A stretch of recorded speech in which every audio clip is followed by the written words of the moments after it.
Всем привет. Продолжаем Зельду проходить. Значит, что? Я открыл всю карту.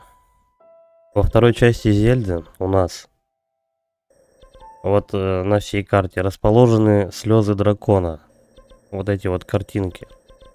И открыв вот эти все картинки, у тебя получается... Ну, ты смотришь ролики, мультик. Посмотрев все мультики, открывается вот здесь. Последняя. И вылетает дракон. В голове этого дракона есть меч, мастер-меч. Очень, ну, как бы, это меч Линка. Вот, этот меч, он не ломается. Ну, как бы он ломается, но восстанавливается через 10 минут. Будем сейчас залезать на дракона и доставать этот меч. Как мы это сделаем? Сначала нужно нам отправиться в лес Короков и взять этот квест.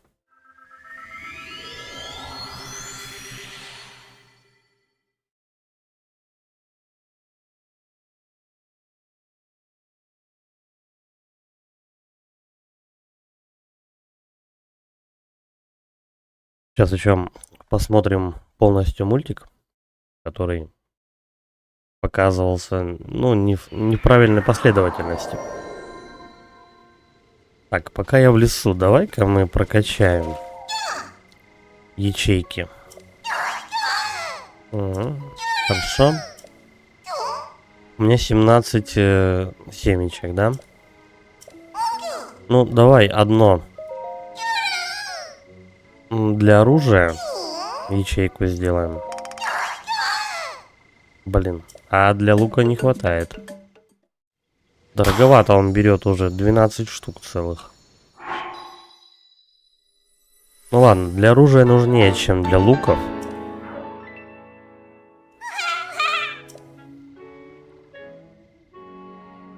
Ну-ка, ну я узнаю, сколько хотя бы 12 семечек. Я понял, не хватает.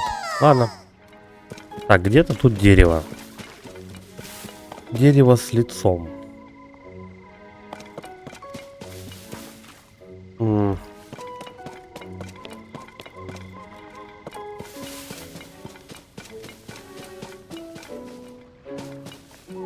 Знать бы, где оно еще.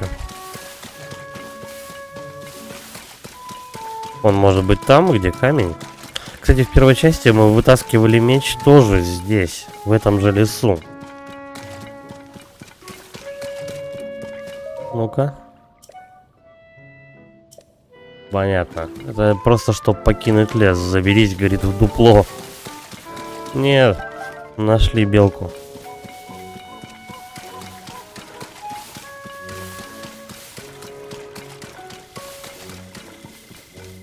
Где же это дерево-то с рожей?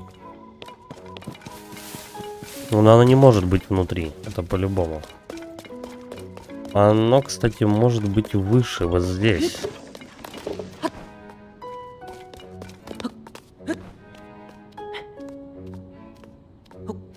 Да, вот оно. Это то, что нужно. Кстати, я собрал сет...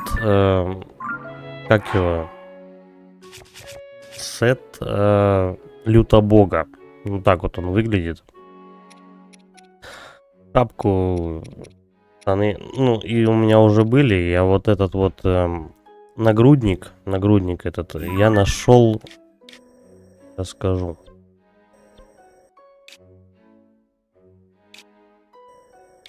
Где-то вот тут вот рядом.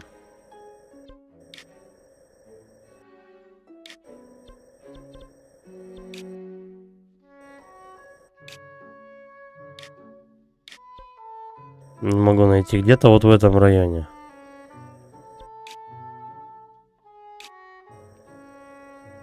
Ладно. В общем, кому очень нужно будет, пишите в комментариях. Я потом объясню, где искал. Ну или просто интернет-помощь. Так. Давай-ка мы с лицом будем разговаривать. Вот только как это сделать? Вот. Вот мне туда нужно. На пенек. На пенек сел. Косарь отдал. Говорить. А, это ты. Извини, мне, похоже, приснился кошмар, но я больше не чувствую неприятной энергии внутри. Это ты избавил меня от нее. Благодаря тебе я пришел в себя, и ничто более не затуманивает мое сознание. Спасибо тебе. Да, давненько мы с тобой не виделись. Как твои дела? Насколько я помню, когда мы с тобой последний раз встречались, ты пришел сюда с принцессой за высшим мечом. Ну, я без принцессы приходил, так-то.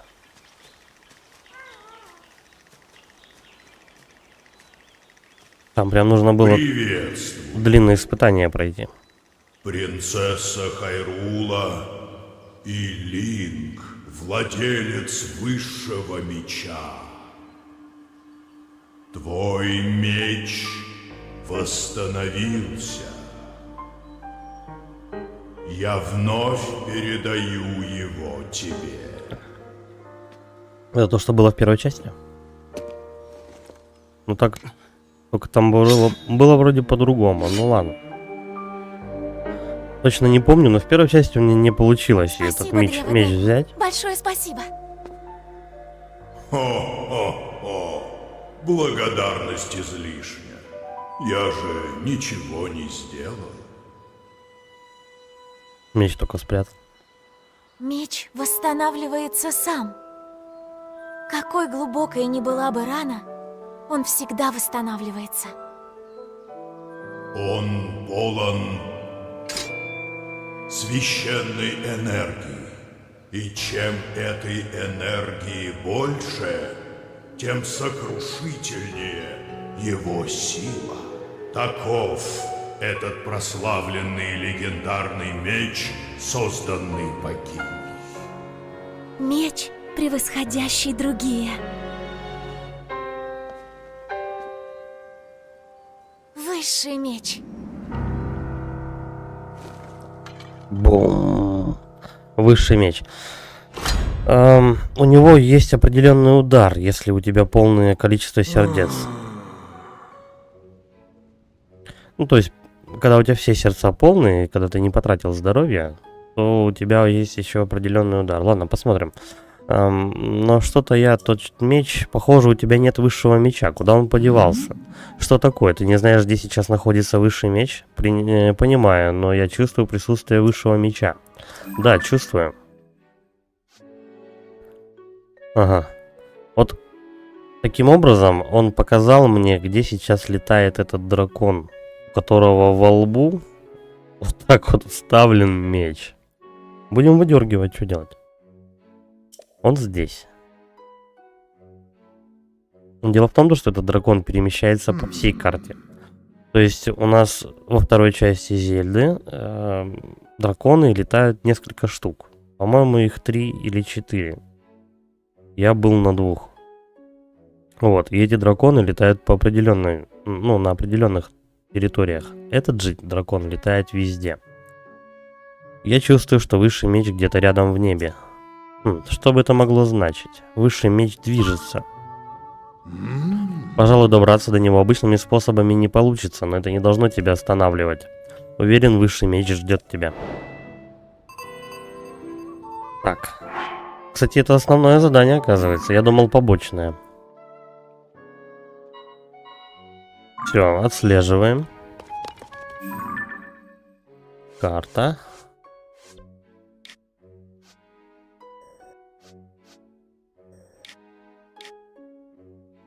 Угу. Пока он тут. И надо полететь, получается, вот на эту вышку. И прыгая с нее, мы сейчас заберемся на дракона. Да, надо только успеть до него долететь. Но если нет, просто на другую вышку перемещаемся и там его будем где-то искать. Карта вся открыта, так что...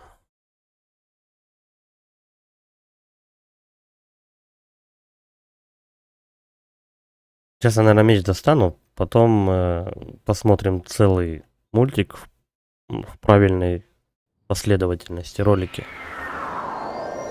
И уже пойдем исследовать последнюю локацию, пустыню.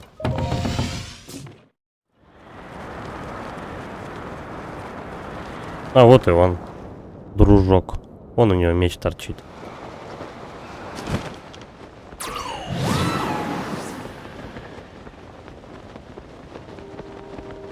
Кстати, я думал, то, что на драконов будет как-то тяжелее залезать, но нет, все в порядке.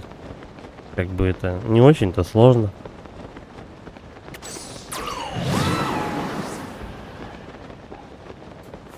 Главное с этого дракона все собрать. То, что у него на спине находится. Оп, не попал. Так, я на самый хвост, наверное, не пойду. Вот так пойдем. Оп. Иди-ка сюда.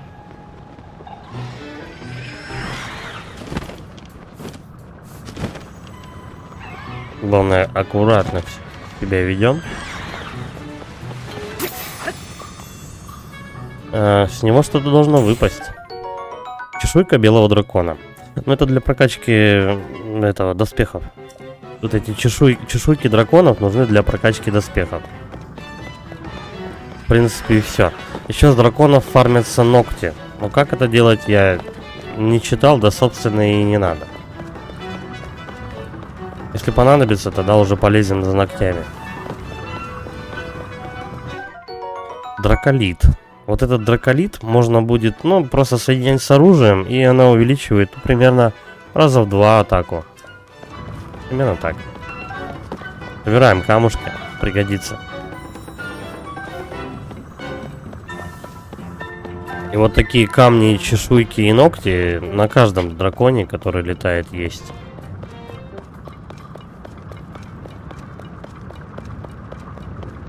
Я тут меч лютобога соединил с драконией вот этим вот камнем. 54 урона получилось, неплохо. А было 38.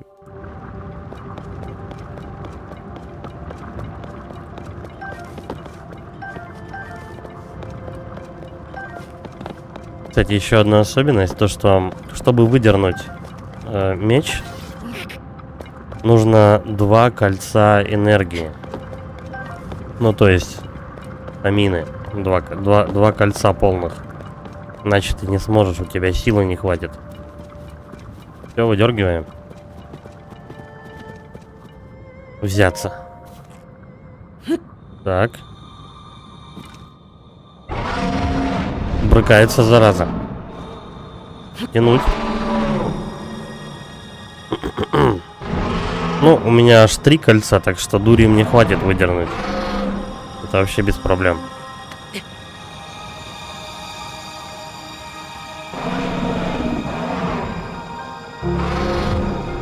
Я думал, это будет немного сложнее, кстати. Потому что в первой части там нужно было что-то 12 испытаний пройти. Без доспехов, по-моему, и оружия. И вот у меня что-то там на 10-м, по-моему, уже нервы сдали. Короче, я испытания не прошел в первой части. Во второй проще меч добыть.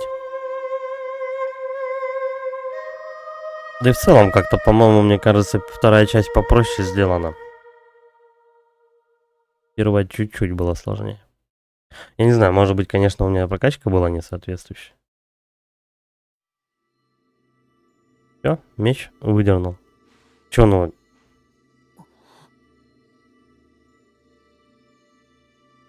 Что-то он меч его не достает. Эй! Из башки-то его выдерни. Ладно.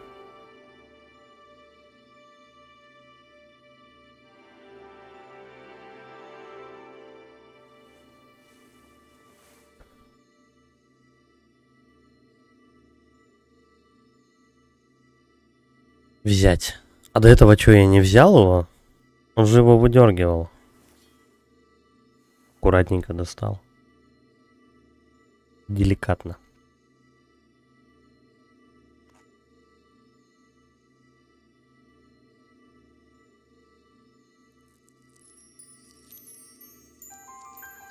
Ну, меч клевый, он определенно пригодится, к тому же он не ломается. Ну, как бы он ломается, но устанавливается. 10 минут. Для Зельды. Что такое 10 минут для Зельды? Если играть часов на 400.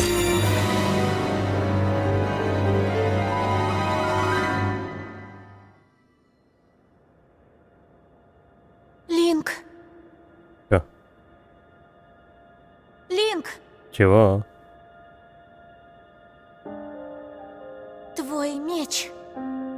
высший меч. Лишь он сразит короля демонов. Да ну. Короля демонов Когда-то можно король бить демонов любым одолел мечом. его. Но долгий сон лечит любые раны. И чтобы ты победил короля демонов, Его мыши погрызли. я вдохну в этот меч новую жизнь. А где свисток, через Линк, который ты вдыхать Вся будешь? надежда на тебя. Я хочу, чтобы этот меч изменил будущее.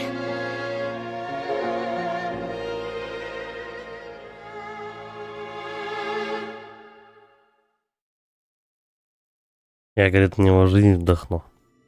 Вдую.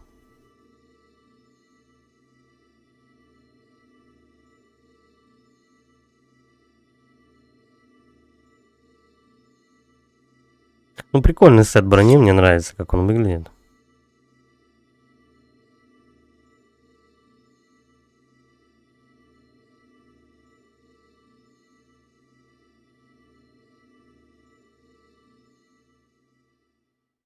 На этом драконе, в принципе, можно полетать, посмотреть. А нет, не получится.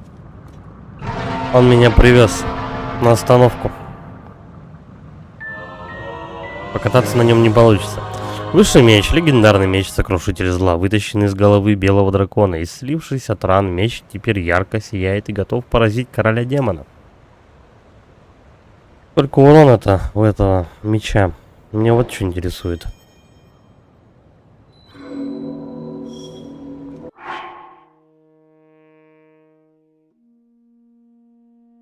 Почему-то атака не написана. И мне, короче, на халяву мне добавили еще одну ячейку. Так, ладно, меч у меня. Меч у меня, это хорошо. Теперь. Давай мы посмотрим полностью мультик.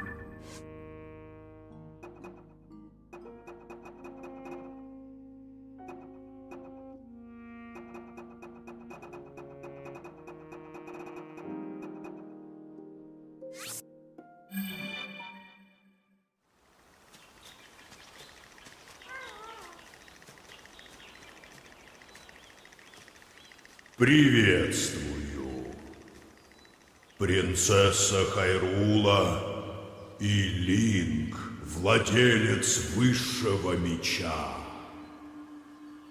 Твой меч восстановился. Я вновь передаю его тебе. Подожди, ну это ж только что было. В общем, они меч достали, он всех поблагодарил.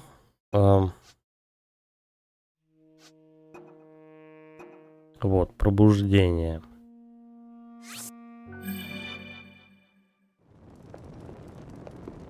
Это вот начало игры. Что это? Они меч достали и спускаются в подвал.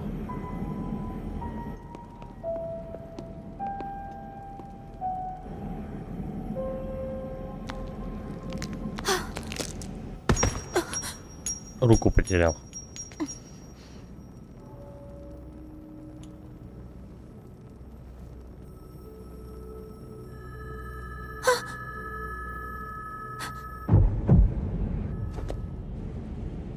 С этой кешки Зельда будет потом на груди ходить, по-моему.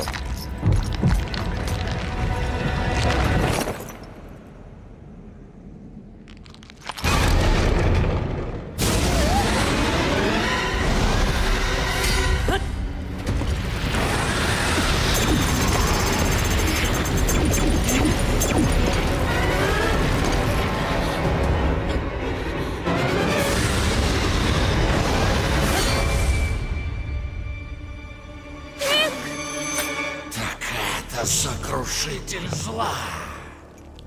Он сломался от одних моих миазмов. Зельда. И ты с мечом Сокрушителем зла, Линк. столько в тебя вложил. И все без толку. Откуда? Ты знаешь наши имена?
Прям Человек-паук, когда он Гвен Стейси не поймал.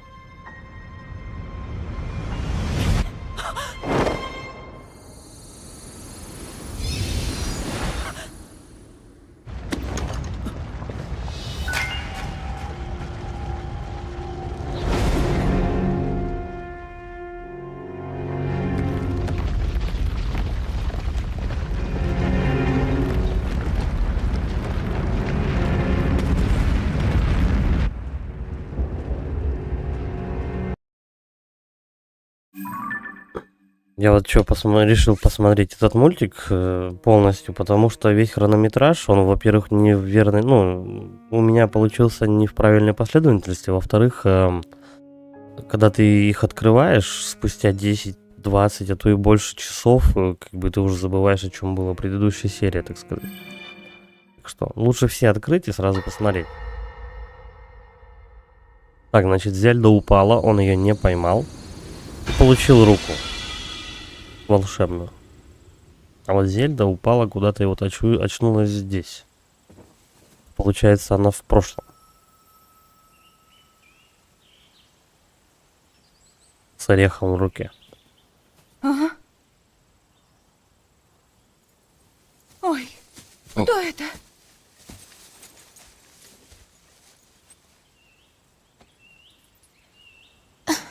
Ну, ее нашли король и королева Хайрула в прошлом. Да, Рауру и я забыл, как эту тетку зовут.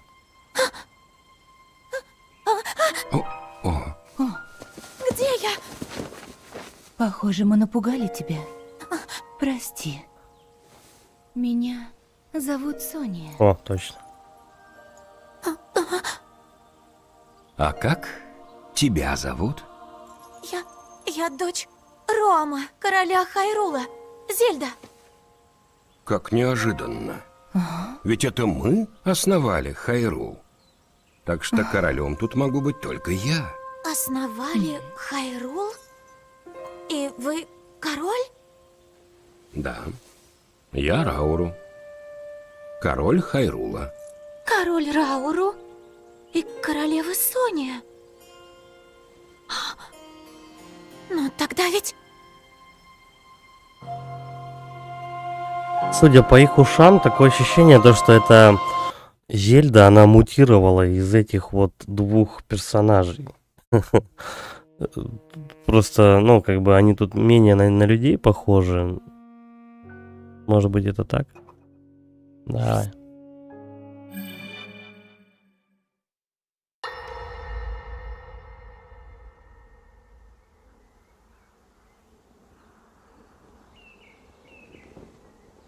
Да. Все выглядит по-другому. Это далекое прошлое из древних легенд. Это и правда эпоха основания Хайрула. Мы тоже очень удивлены, Зельда. Но, как и Соня, ты можешь управлять временем, и у тебя есть тайный камень. Я поверю тебе. Да, я ей поверила сразу, Рауру. И камень тут ни при чем. Я чувствую, что у нее есть и моя сила, и твоя. Я же говорю, это Но мутация. главное, я чувствую, что мы связаны кровно.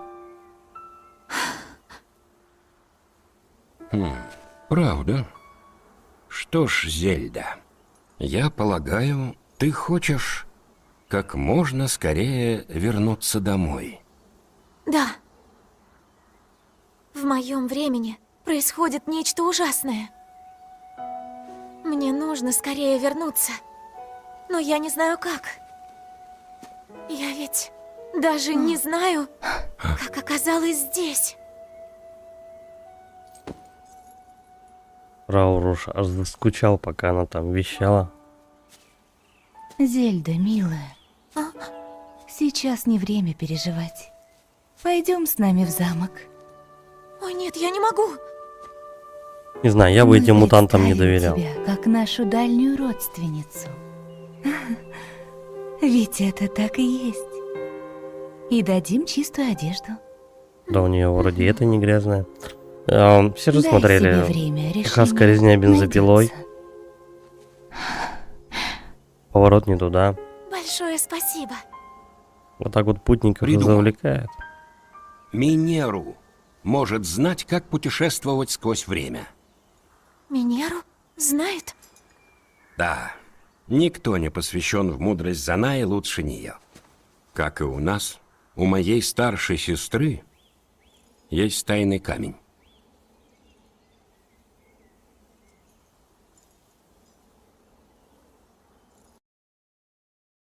Мгм. Давай, тайный камень.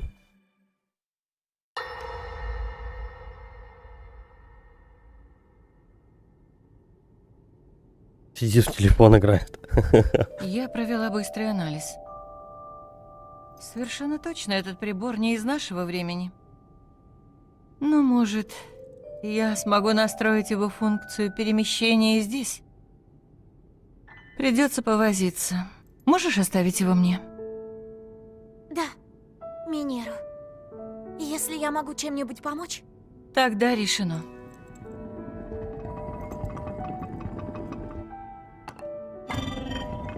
Значит, вы верите, что я пришла из будущего? Я в этом и не сомневалась. Как помочь Зельде вернуться в свое время, сестра? Полагаю, что сюда ты попала благодаря силе тайного камня. Тайные камни — это артефакты, усиливающие способности их владельца. Моя сила, например, позволяет духу отделяться от тела. У Рауру есть сила света, изгоняющая зло, а Соня управляет временем.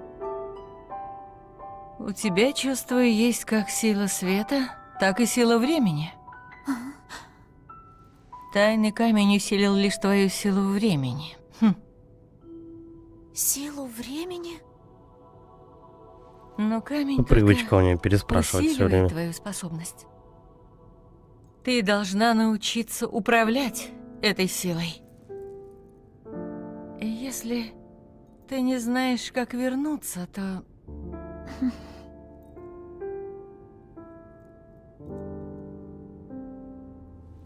Одна из легенд о тайных камнях упоминает запретное заклинание драконизации. Кто тайный камень проглотит, драконом станет предвечным и вечную жизнь обретет. Ясно. Заклинание для путешествий сквозь время. Ты хочешь сказать, что это могло бы нам помочь, да? Да. Ну, легенда есть продолжение. Тот, кто драконом станет, навечно лишится сердца. Вот почему это заклинание запретное. Я думала, что это поможет выйти за пределы времени, но... Раз ты лишишься своего «я», какой в этом смысл? Извини, что не могу помочь. Вот незадача. Пусть так, но если сможешь изучить свою силу, решение обязательно найдется.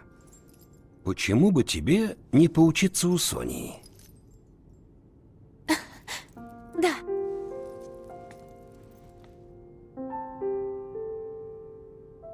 Зельда у нас прям Марти Макфлай воплоти из «Назад в будущее». Только доктора Эммета Брауна не хватает. Что-то мне кажется, то что либо король Рауру, либо королева Сония, либо Зельда стали потом драконом, из которого я только что меч вытаскивал. Но это только предположение.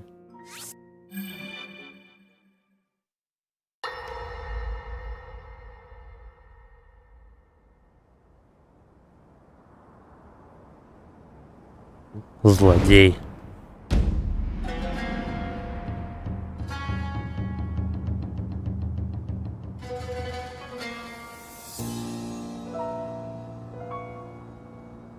Нос у него шикарный. Хайрул будет моим.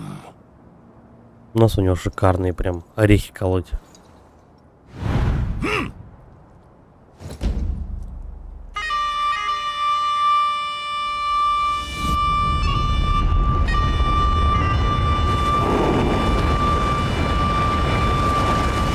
Ну вот сейчас с такими будем драться. Да-да. Вижу группу Балдор на подходе! Сколько их неизвестно, но их много!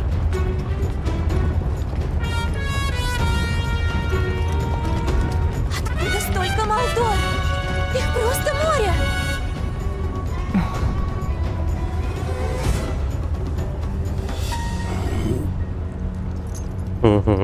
Наруто все смотрели, да?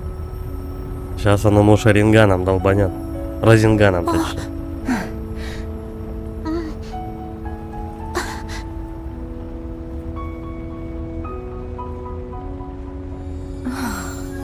А у нее-то побольше будет. Зельда круче, чем эта Сония.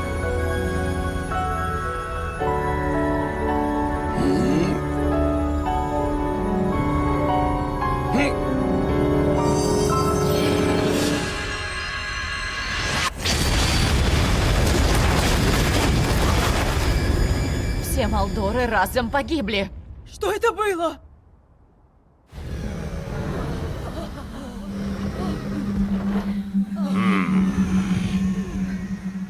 Грубая сила тут не поможет.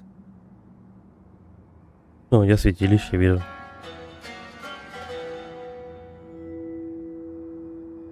Так это и есть тайный камень. Ха, интересно.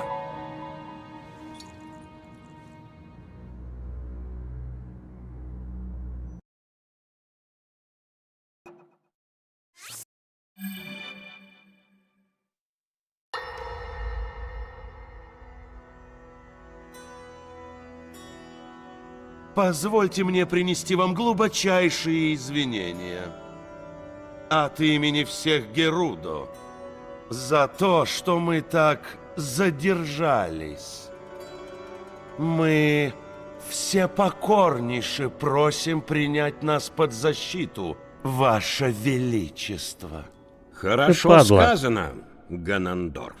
Он Я шпион. принимаю твою клятву верности Хайрулу.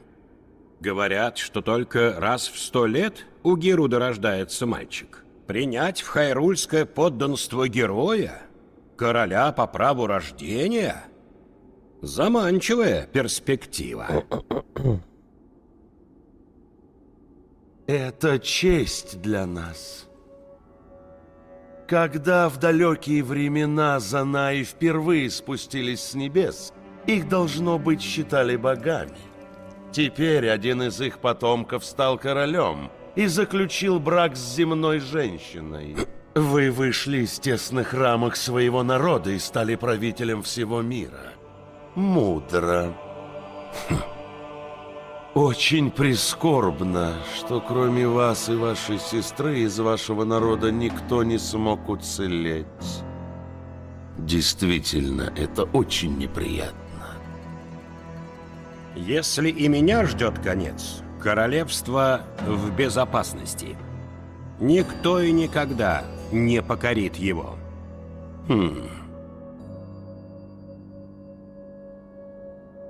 Хорошо, Ганандорф. Я возлагаю на тебя большие надежды. Можешь идти.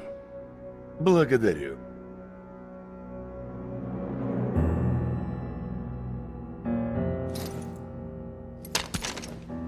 Это странно, кстати.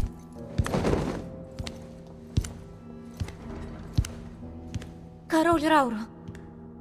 Мне кажется, в его словах затаилась неискренность. Так вот, он тебе он напрямую И говорит. его имя. У меня плохое предчувствие. Увы, его душа блуждает во тьме. Поэтому я сделал так, чтобы он всегда был на виду.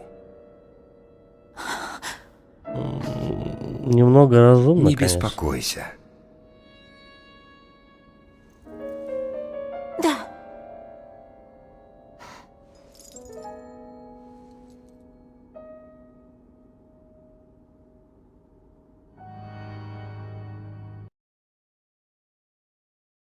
То есть этот Ганандорф, вот этот вот, который на картинке, он ему в наглую прям сидит и говорит, стоит на одном колене и говорит то, что ты не задумываешься, то, что у вас всего двое. Если твоя, ну, как бы, если ты умрешь и твоя сестра тоже, как бы, то все, как бы, из вашего рода никого не останется. Он ему на присягу присягает, принимает его. Ну, короче, говорит, возьми меня к себе, но просто говорит, я тебя скоро, это, ну, того самого, ножом по горлу и все.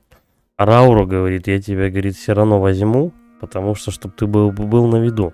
Не знаю, странное решение, в принципе, но, блин. С одной стороны, довольно-таки тактически верное, но странное все равно. То есть он к себе змею, так сказать, пригрел у себя на груди специально. Ладно, дальше.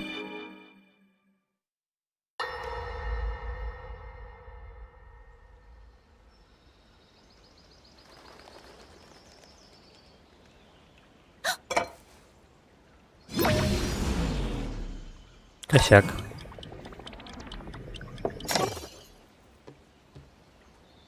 Ты такая задумчивая. Такая дура. Извините меня. Я просто думаю о том, как вернуться домой. Королева Сония. Вот бы и я могла, как и вы, управлять временем. Мне бы это очень помогло. Понимаю. Нужно лишь попытаться пробудить память объекта, помочь ему вспомнить, что с ним было и где, а затем возвратить его туда. Причем у Зельды-то дури больше. Память объекта. Не волнуйся, ты разберешься, что к чему, и вернешься домой. Зельда, я знаю, тебя еще что-то тревожит. Что? Геморрой Ты, в конечно, кулак. хочешь домой, но ты хочешь и помочь нам здесь, верно? Как вы? От Сони ничего не скроешь.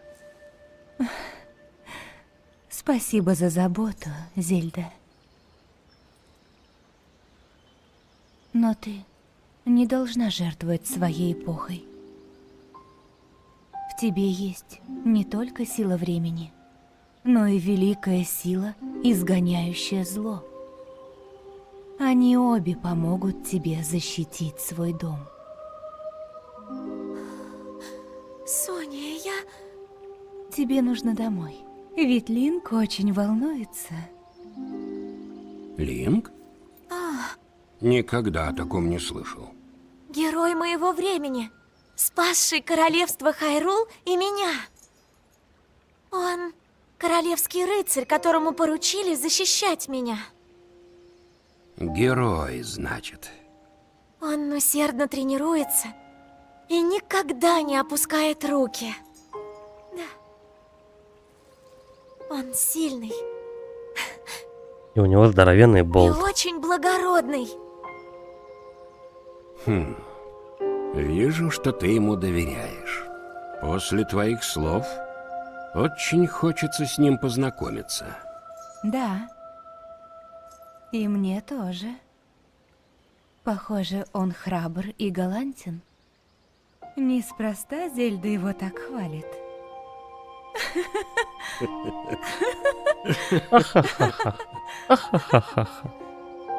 Юмористы. Так.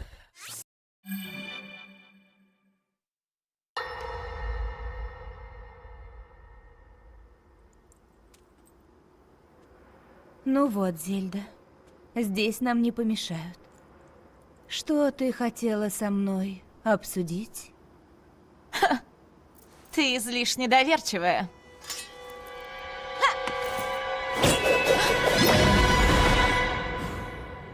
Надо же. Не ожидала такое услышать от того, кто прикидывается кем-то другим. Марионетка Ганандорфа.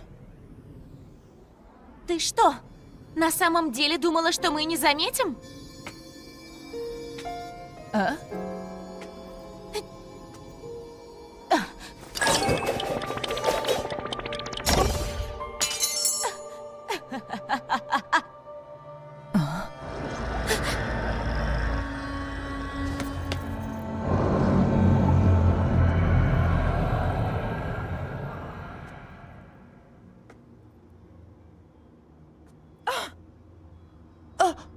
Надо было Ганандорфа мочить еще на присяге. Вот и все.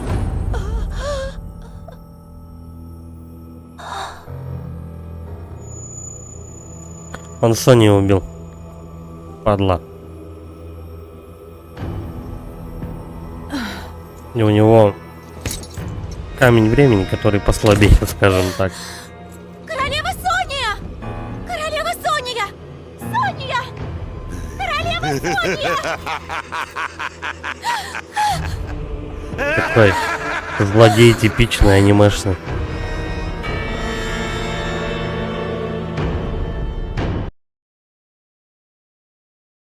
Вот в чем неправильный поступок, в чем заключается короля Рауру. Нужно было его прям на присяге Ганандорфа мочить, как только он заговорил какие-то неладные вещи. Про наследство, трон и так далее.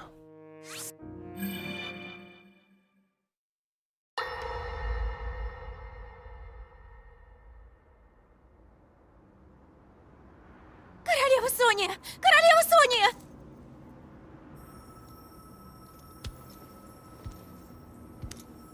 Наконец-то! Наконец-то эта сила моя! А чё камень пока? Он растет.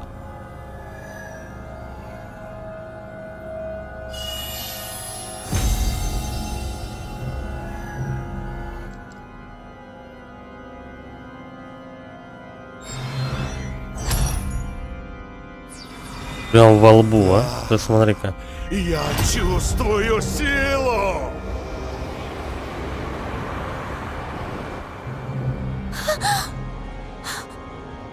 Так она мертвая уже, чё ты, блин, бросай ее. Вот сцепилась.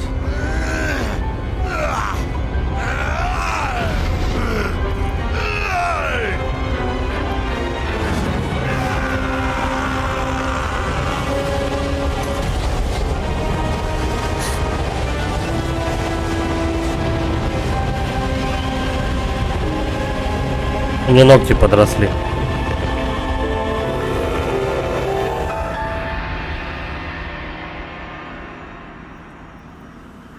И волос. Не, волос он просто распустил. Так красивее.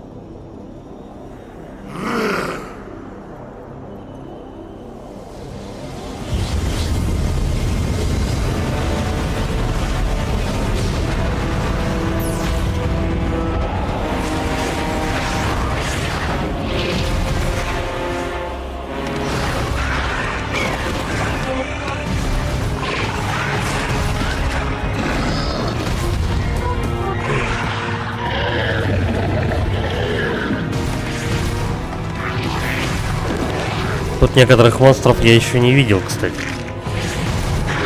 Вот кентавры, они самые сильные.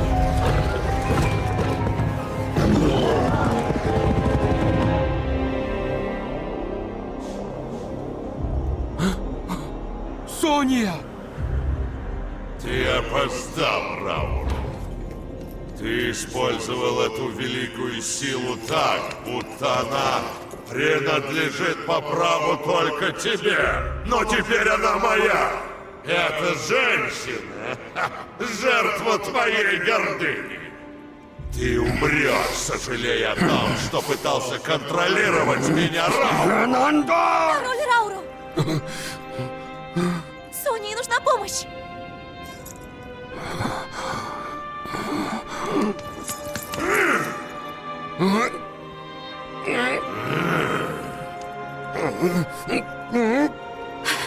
Ну, Зельда, помогай, хватит уже над трупом там глумиться.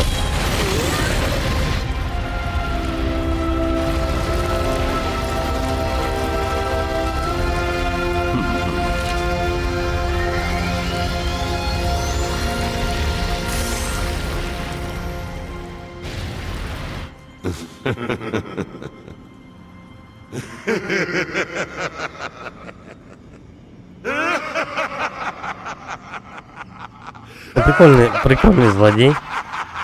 Правда, в типичных для Зельды красных оттенков.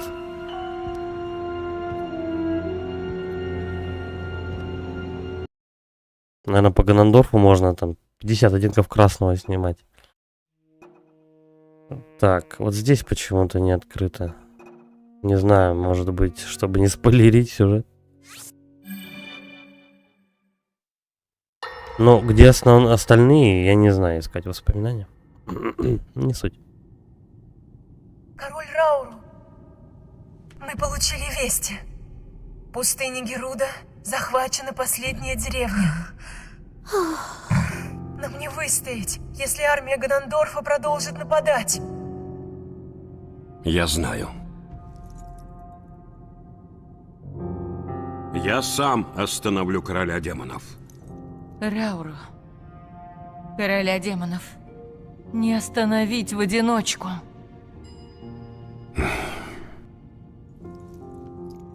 Но ты не один, брат. Ты не один, брат. Герудо, Ну, просрал. Зора, Рито, Зельда. Я осел. И я. Все мы с тобой. Все мы с тобой, брат.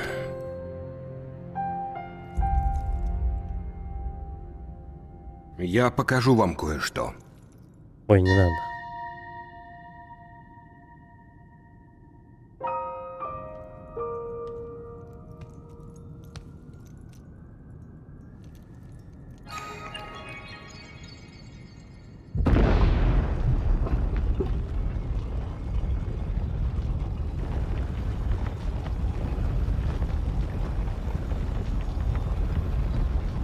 Он, в общем...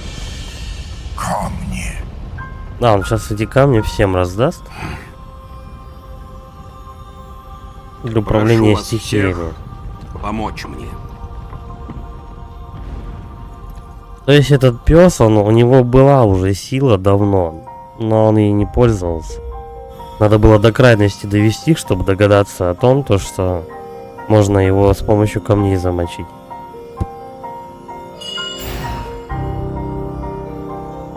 То есть, если бы поступив он раньше правильно, можно было бы избежать смерти своей жены. Ну, сюжет ради сюжета.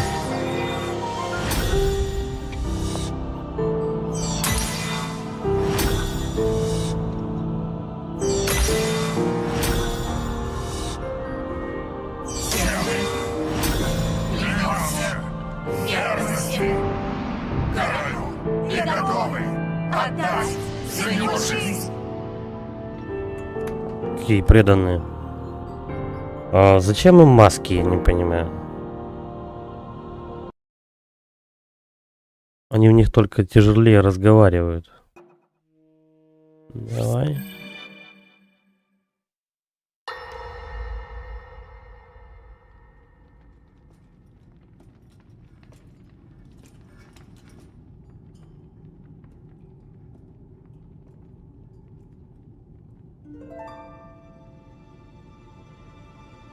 Есть Соня. такие волосатые.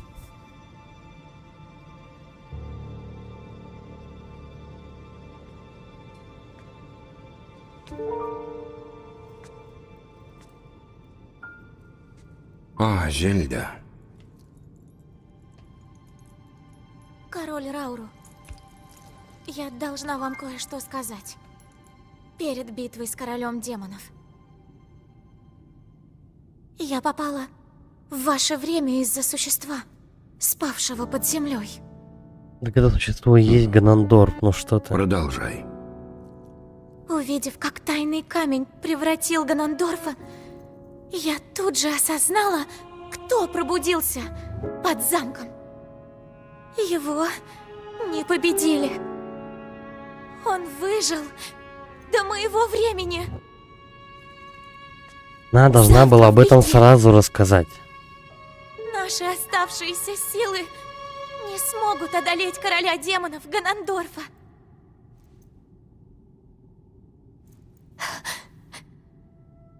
А вы...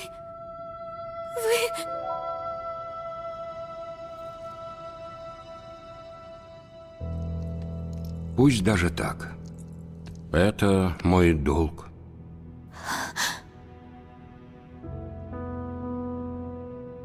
Виной всему моя гордыня. Я должен исправить свою ошибку. Но главное, я король Хайрула и обязан защитить своих подданных, даже если на кону моя жизнь. Король Рауру...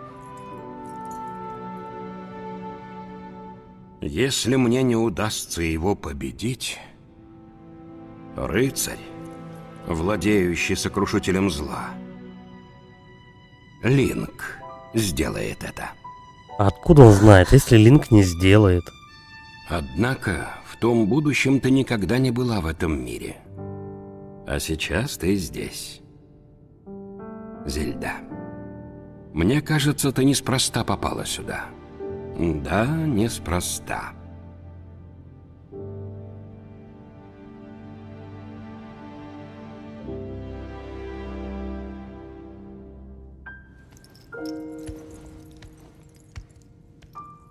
Неспроста. Я...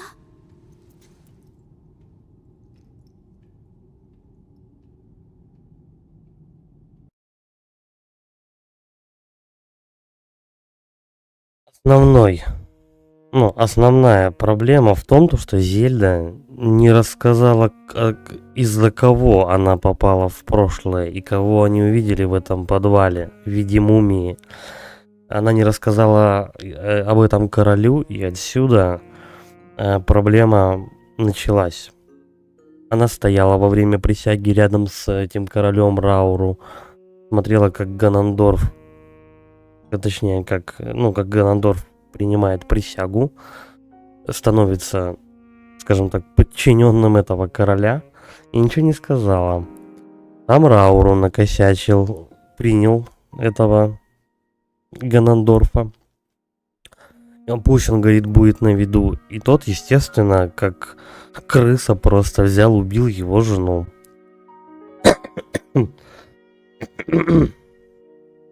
Вот. И, соответственно, он собирает, скажем так, всех своих подчиненных против этого Ганандорфа. Им буквально вот накануне нужно выходить воевать с этим Ганандорфом. Он говорит, ну если мои воины не справятся, то один Линк справится с мечом. То есть он не уверен в своих, скажем так, офицерах, что ли, которые вот с масками стояли и камнями там разными, повелевающие стихиями. Там. Он в них не уверен, зато уверен в каком-то неизвестном Линке, у которого 1 меч и 1,5 метра ростом. Серьезно? Он чуть выше табуретки. А у него 5 человек. Такое себе.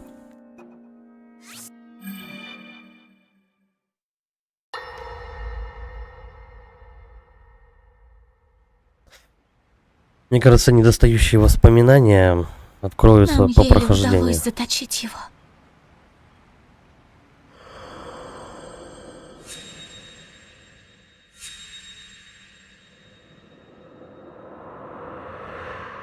Но, Линк, если так, тебе его не победить. Вот именно. Откуда такая уверенность, то, что один маленький коротышка, гном просто, может завалить того, у кого целая армия, и не смогло победить несколько человек с королем во главе?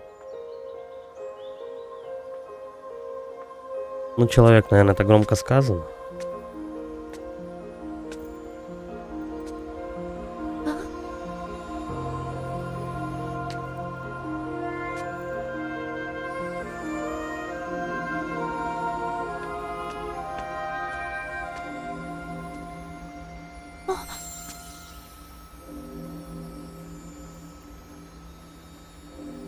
Ну вот отсюда, да, меч прилетает из прошлого. Ой, из будущего, получается. Разбитый. Это же высший меч.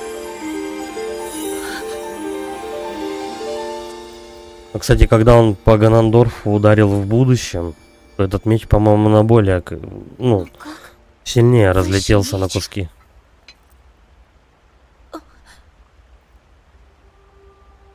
Линк невредим? Правда? Ты прошел сквозь время, чтобы я тебя восстановила?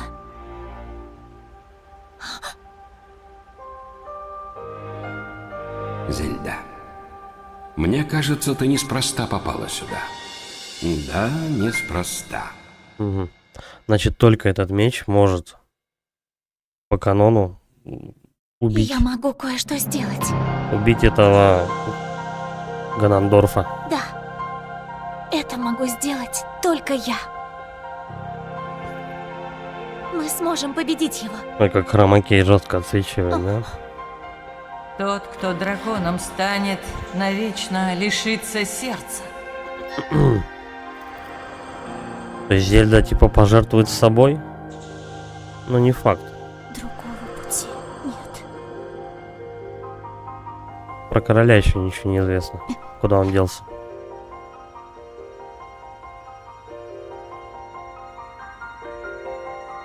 Линк! Найди меня! Ну, в принципе, если даже сейчас вот некоторые ролики пропущены, то не знаю, ничего страшного в этом нету. И так, в принципе, все понятно.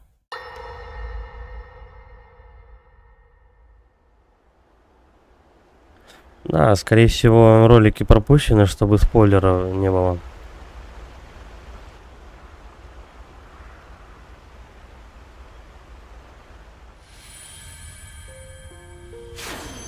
Это сокрушитель зла. Он сломался от одних моих миазмов. Священной энергии. И чем этой энергии больше, тем сокрушительнее его сила. В тебе есть не только сила времени, но и великая сила, изгоняющая зло.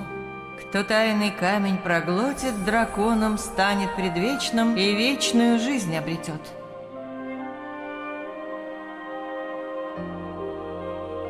Да, скорее всего, Зельда сожрала этот камень. Минеру, удачи тебе.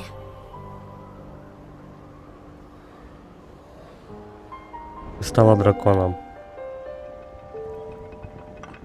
А что с королем тогда, интересно?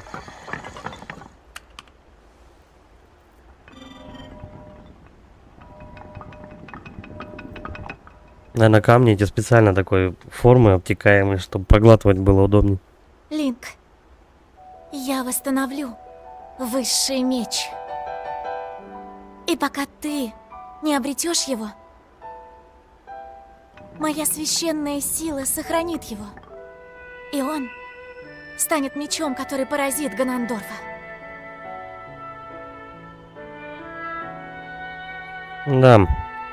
Зельда и есть этот дракон, которого я меч Тот, вытаскивал. кто драконом станет, навечно лишится сердца. И она, типа, получается, все это время летала, пока...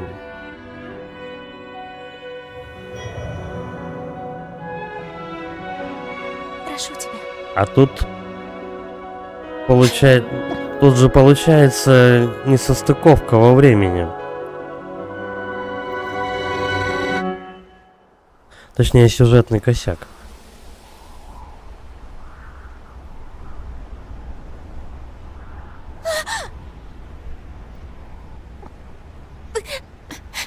Зельда в виде дракона с мечом во лбу летала все это время, пока другая Зельда была с Линком внизу. Линк! Парадокс? Спаси нас!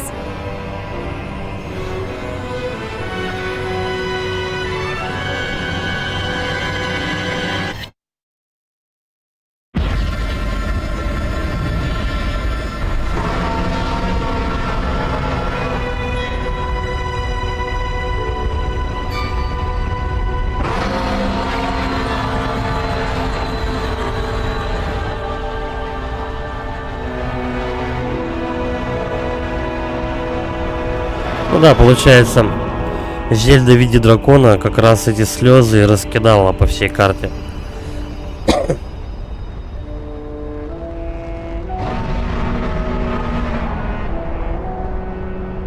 Это немножко грустная история.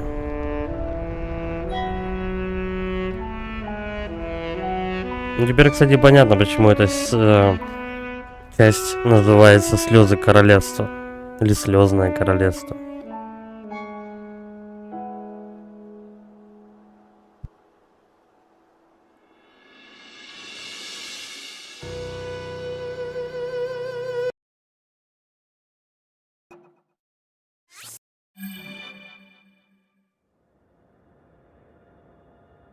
Линк! Линк! Твой меч, высший меч, лишь он сразит короля демонов. Когда-то король демонов одолел его, но долгий сон лечит любые раны. И чтобы ты победил короля демонов,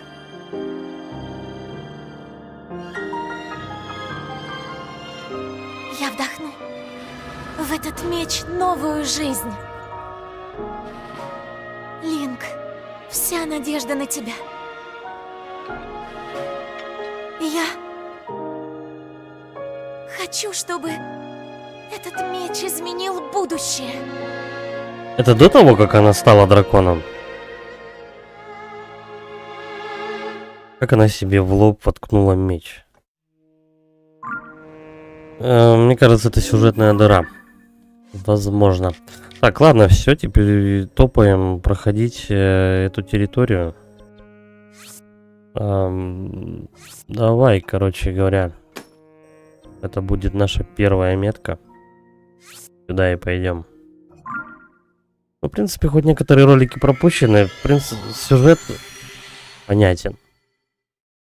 Я думаю, недостающие три куска ролика кроются по прохождению. Мне так кажется. Ну и без них уже все понятно.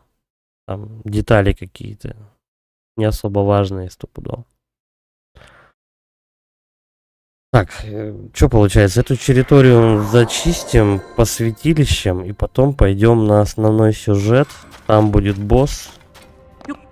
Еще один попутчик. И потом идем на финального босса. Ой, да, отвали. И костюм клана Ига у меня есть тоже.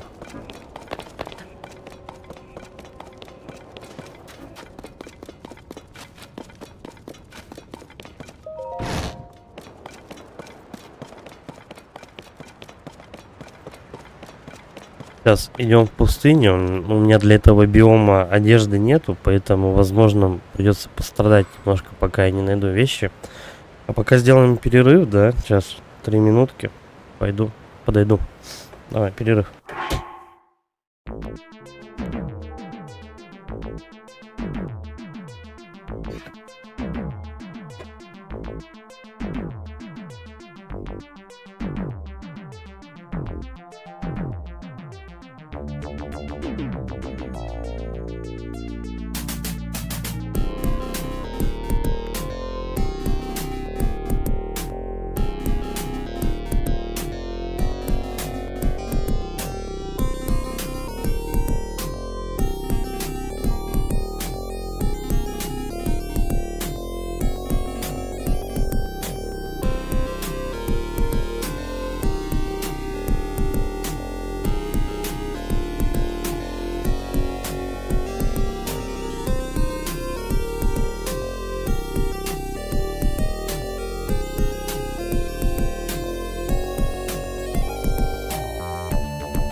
Так, поехали.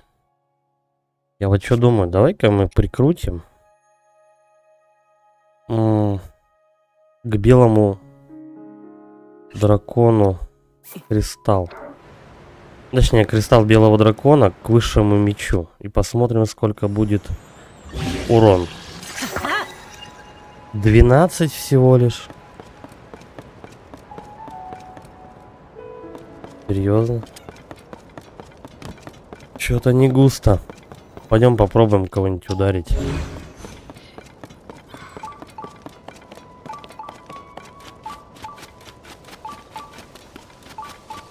О, бананы халявные. Иди-ка сюда. А, это подстава, это Ига. Хорошо, что я догадался использовать мой запасной гроздь бананов как приманку. Возьми его с собой на тот свет. Давай, появляйся.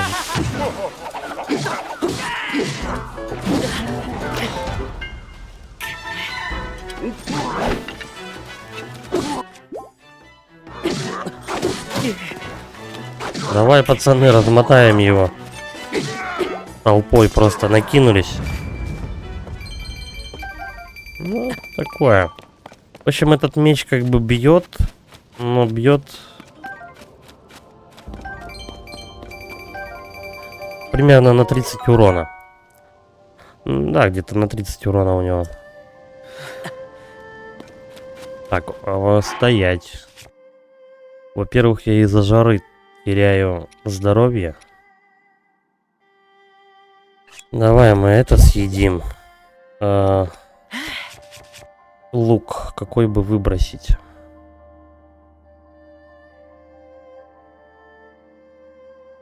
У того урон на 28. Блин, на 24 у меня все луки уже нормальные. И еще.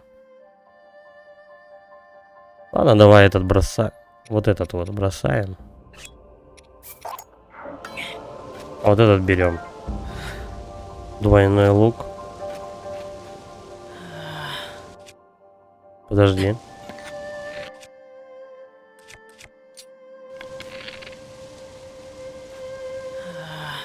Этот похуже будет. Да и тот-то тоже не фонтан, ну ладно. Мне нужна одежда, чтобы нормально в этом биоме себя чувствовать.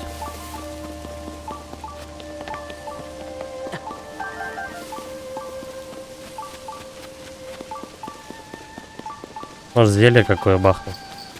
Хотя ладно. Но это не всегда урон получаешь. Видимо, при определенных обстоятельствах.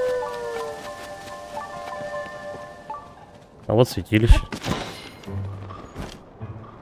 Чик. Ну тут кристалл, скорее всего, надо будет тащить откуда-то.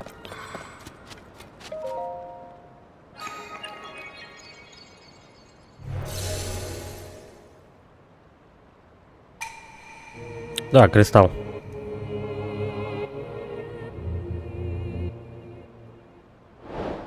И чё, и где его взять? Ага. Ну давай вплавь тогда, чё. А, тут не глубоко, пока что. Карлику по шею. Она, скорее всего, где-то возле водопада еще. А может быть, за водопадом.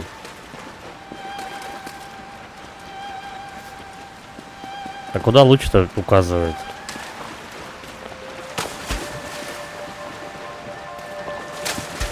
Так, еще ниже. Корок валяется. Ну, давай, короче, посмотрим, далеко ли его тащить. Корока. Если далеко, тогда не будем заворачиваться. Так, куда надо? Куда тебе нужно? Недалеко. Слушай, давай донесем. Дотащи.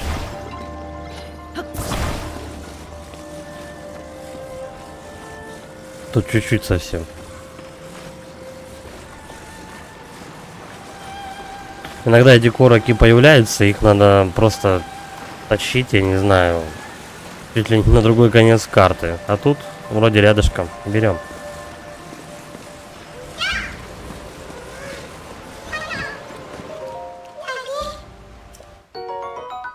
А глядишь, может быть, еще 7 найдется. Мне надо 12. А, еще 5. Еще 5 семечек и найду. О, ну, можно будет открыть еще одну ячейку для лука. Так, а вот это вот, кстати, может быть интересно.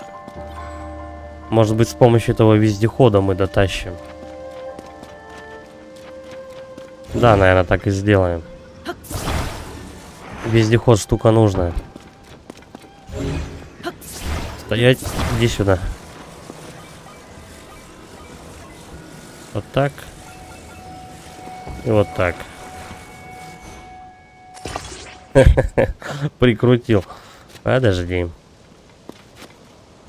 Надеюсь, у него сразу все колеса не отвалятся.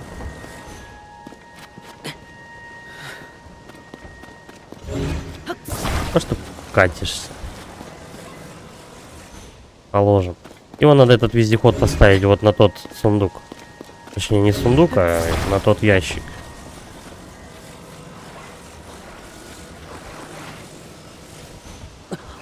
О, теперь поточнее. А там руль-то, интересно, есть? Ну, хотя у меня этих рулей уже полно. Так. Чик-чик-чик. Вот так.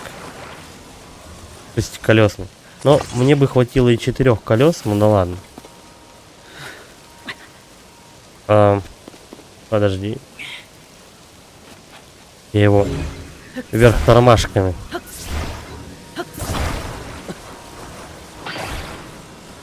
Вверх тормашками колесо прикрутил. Руль у меня с другой стороны. Руль снизу.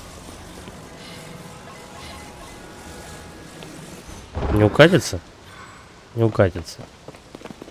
Колеса, все есть.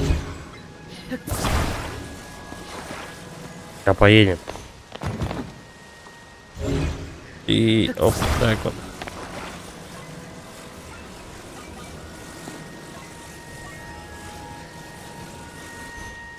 Пойдет.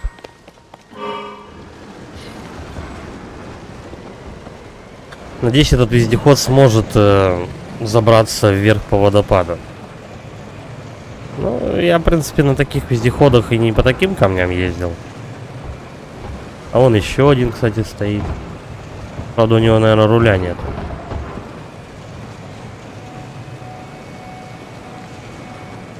И что, мне так просто вот этот кристалл отдадут? Нет, слушай, руль есть. Сейчас припаркуемся.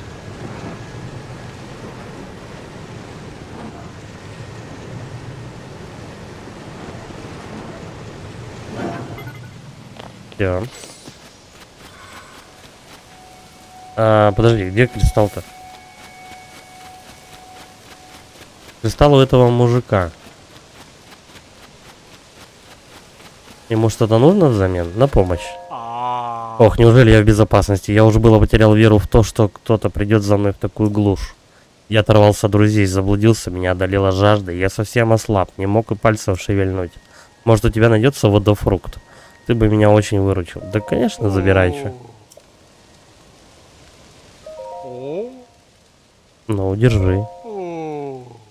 Ни одного нет. Эх, была бы хоть река не Подожди, я что, все водофрукты потратил, что ли?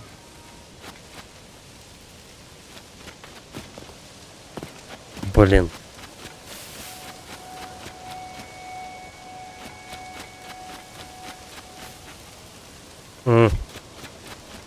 Короче. Придется, кажется, этот водофрукт к мужику тащить. Ну-ка, подожди, а по дороге у нас есть какие-то еще? Ну, можно потом на вот это святилище ломануть. Заодно по дороге ему и водофрукт отвезем. Да, так и сделаем.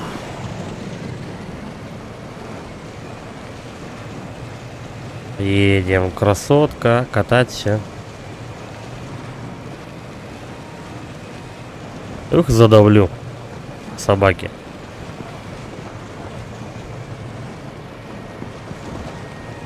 Батарея, наверное, быстро уходит, потому что колес много. А там сзади, подожди.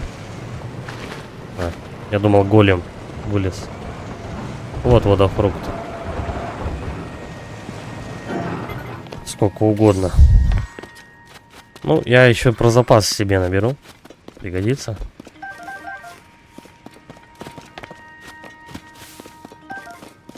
Ну-ка мы эту пещеру откроем.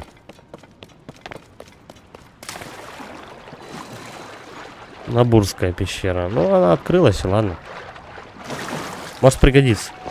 А может и не пригодится.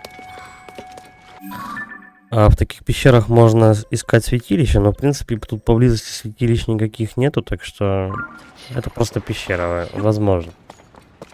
Ну, там какой-нибудь клад валяется или еще что-то. Не очень важно. Давай еще, наверное, водофруктов наберем. И карасик, иди сюда. Оп. Иди сюда. О, собрали. Водофруктов можно еще что-нибудь потом будет приготовить.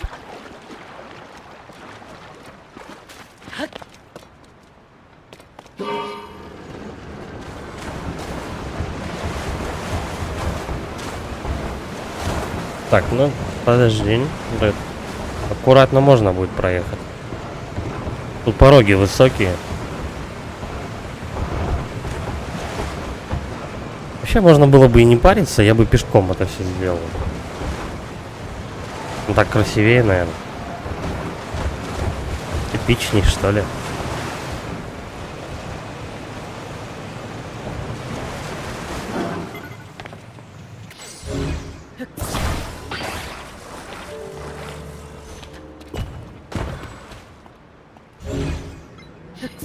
Я бы сейчас кристалл просто потерял и все.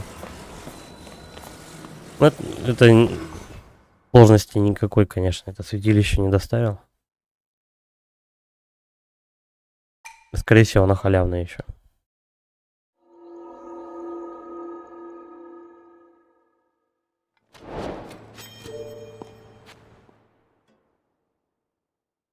Посмотрим.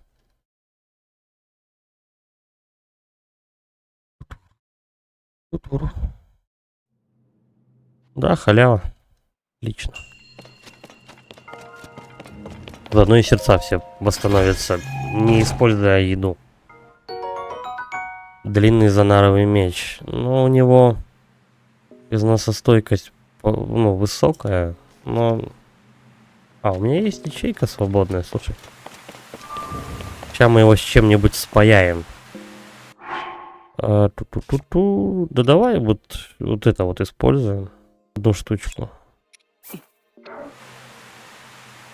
равно я особо не знаю, куда драконьи эти камни девать.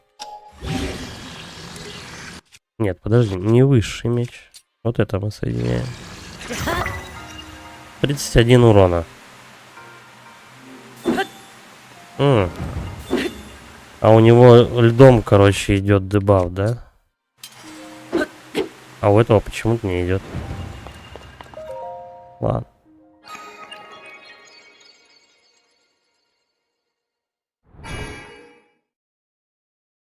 У нас еще летает, получается, дракон с молниями.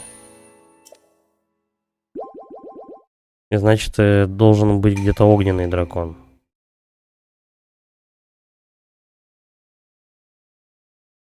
Я, кстати, знаю, где их искать. Обоих.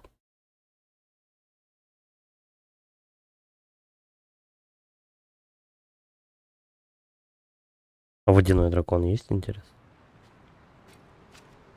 Все, угнали мою машину, как обычно, уроды. Огненный дракон летает вот здесь. Вот здесь у нас... Не, подожди. Вот здесь у нас летает дракон с ледяным уроном. Где-то здесь летает с молниями.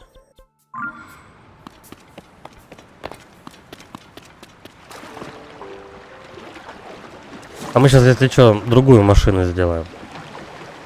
Правда, не знаю, нужна ли она мне вообще. Все равно, как правило, в Зельде ты перемещаешься по этим... Перемещаешься по скалам, неровным поверхностям.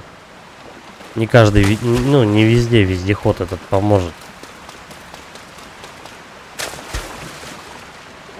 Но он опять в разобранном виде вот тут лежит. Мы сейчас до мужика, наверное, пешком доберемся. Святилище наверху, кстати. Так что вездеход мне не нужен.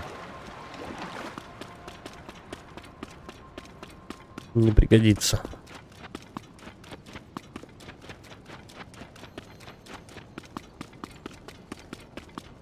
Кстати, странно, вроде биом пустынный, температура повышенная, но все равно не помогает доспехи, которые жаропрочные. Странно. Так, а святилище у нас где-то вот наверху здесь. Надо будет посмотреть, как туда добраться вообще. По лестнице, наверное, так и доберемся. Самое оптимальное. Либо можно просто в гору залезть.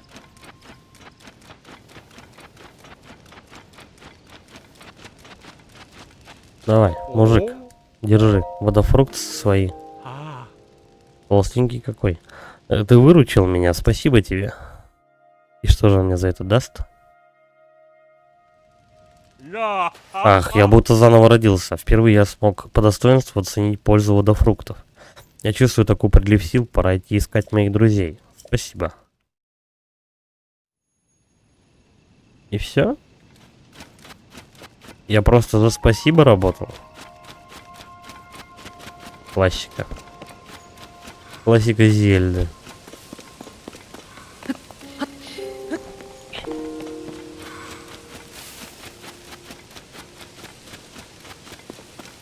Так, ну давай мы здесь залезем. Там потом повыше как-нибудь. Что-нибудь придумай.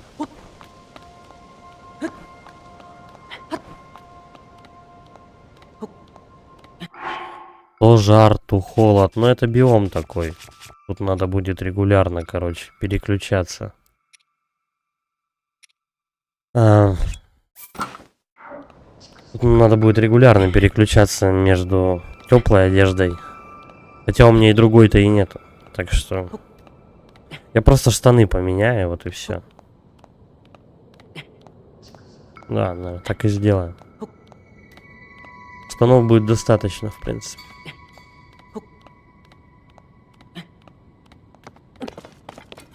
Ну, ловкости мне хватит, в принципе, и сюда залезть. Тут по лестнице, да, не подниматься, времени не терять. Шли так.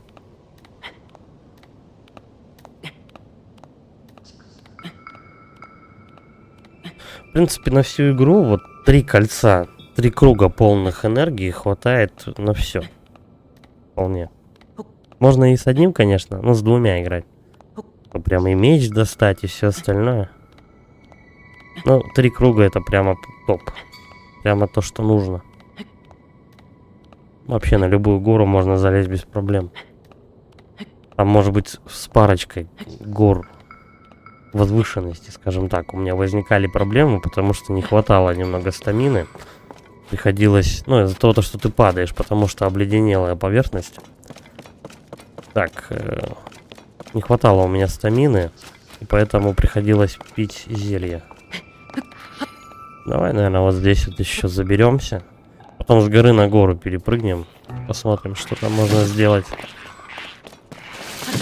Так, драка.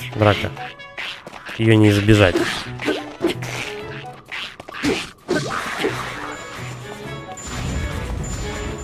О, а они, кстати, тоже ледяные. Мне интересно, кто глушит врагов. По-моему, толстый.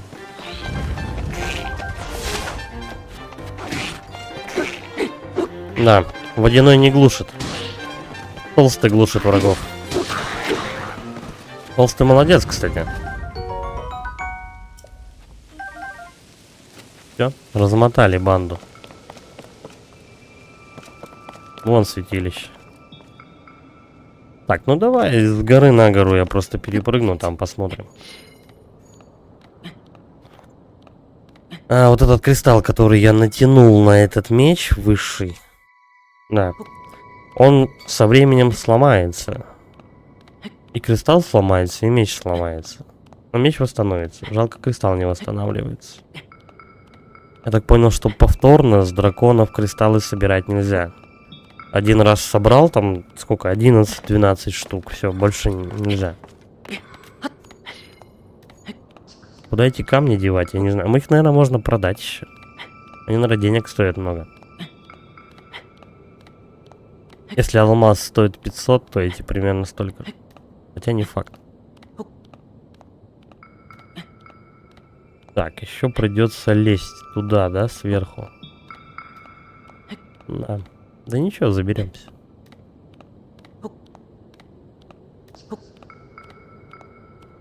Давай, давай, давай, давай, побыстрее.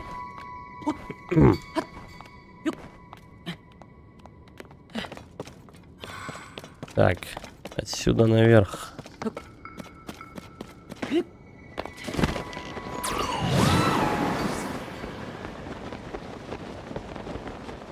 Ну, то святилище явно халявным не будет. Надо будет пораскинуть мозгами, так сказать. Уж больно оно на открытой поверхности расположено.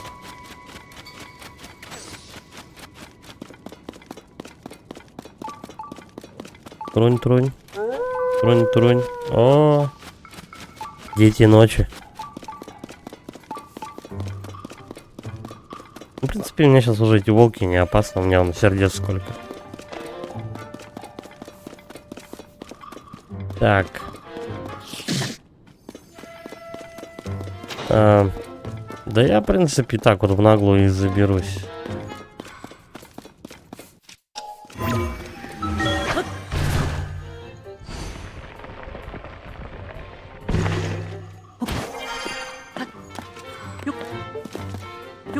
Оп, оп, оп. Юп, юп, юп.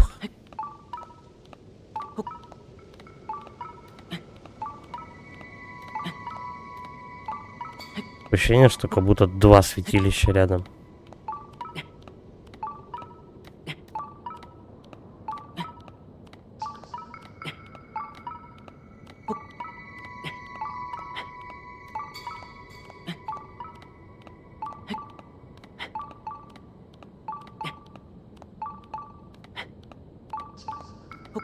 Я думаю, если все-таки раздобыть полный сет скалолаза, то с тремя вот этими кольцами можно вообще на любую поверхность залезть. Без всяких зелий. А, ну, единственное, что на обледенелое ты не залезешь.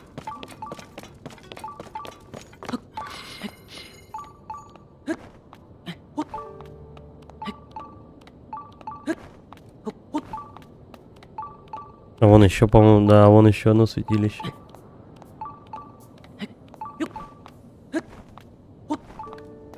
Как туда забраться можно?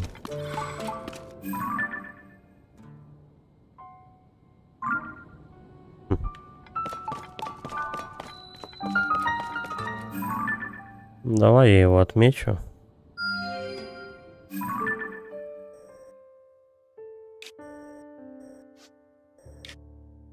Так. Полет с вышки.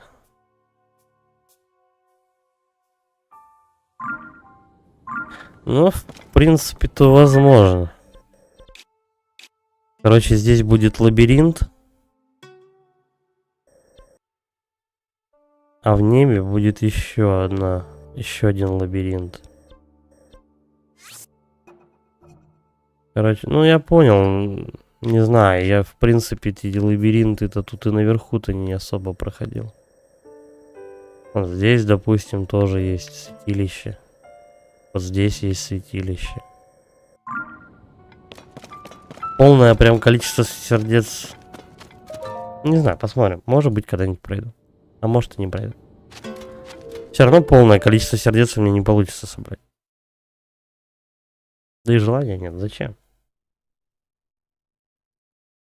Я ж прям на все 100% эту зельду проходить не буду. Мне терпения не хватит. Путь вперед называется.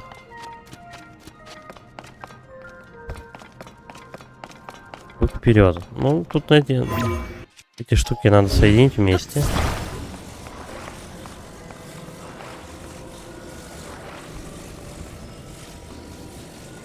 Этого достаточно? Да, вполне. Ра-та-та-та-та-та. Одну прикрутить сюда. Достать сундук.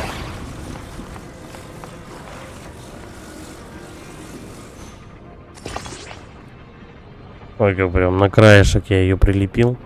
Не оторвет хоть?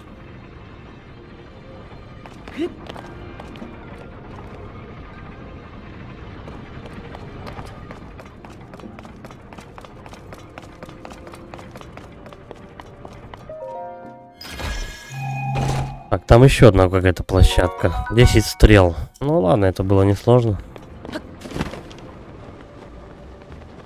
Угу. Тут из этого мы сделаем качели, что ли?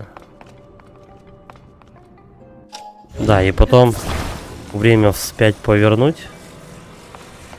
И получится, что мы сможем добраться.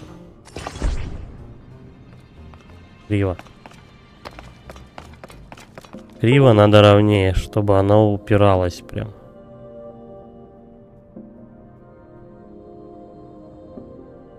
У меня геймпад что-то отклеился.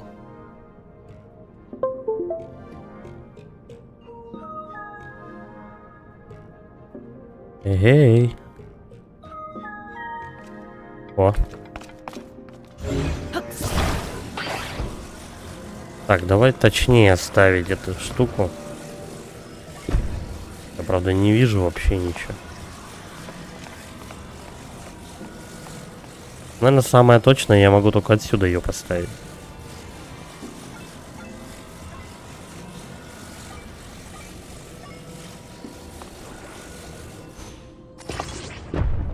Так.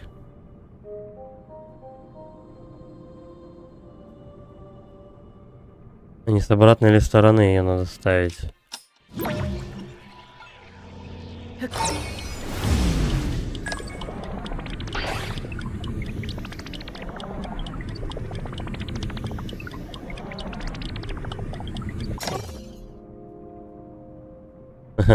Улетела площадочка.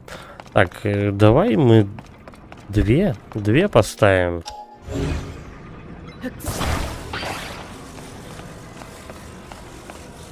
Две площадки сейчас сделаем сразу, да и все.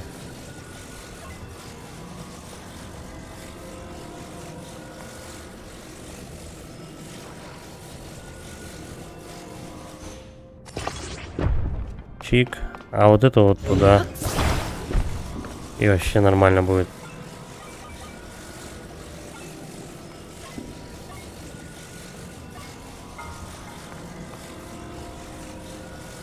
Дотянется?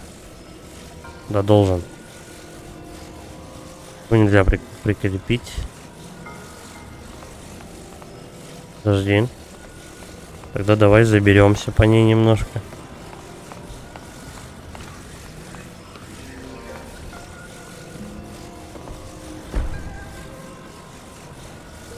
Ой, да и так пойдет.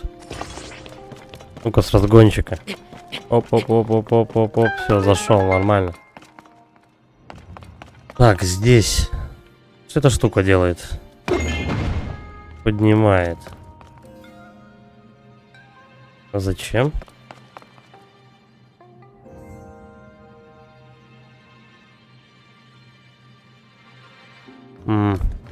Походу надо время вспять. Стоям.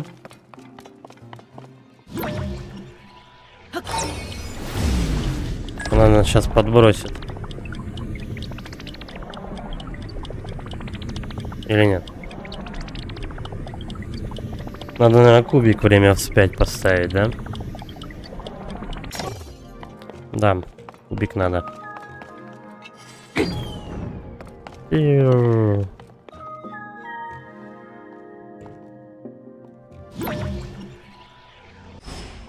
Мне нужен...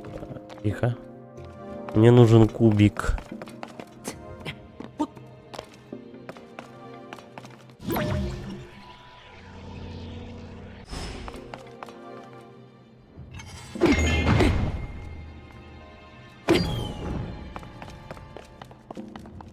Может, повыше здесь сделать? Угу. Чего-то не хватает.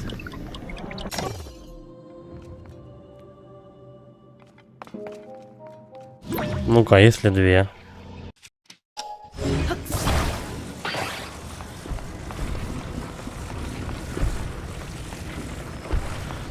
По идее, кроме двух площадок-то у меня и ничего такого и нету. Так, если она будет выше. О, да, оно.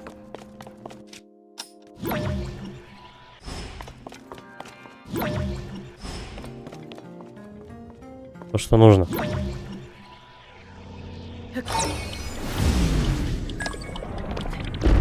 Эх. Так, подожди.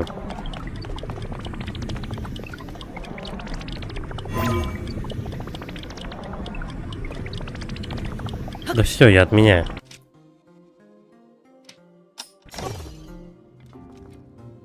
Сейчас мы с лука. Чтобы не бегать туда-сюда. Так. И потом... Воу! В потолок просто. Немного сердец и минус 2 стрелы. Достойный обмен, я считаю.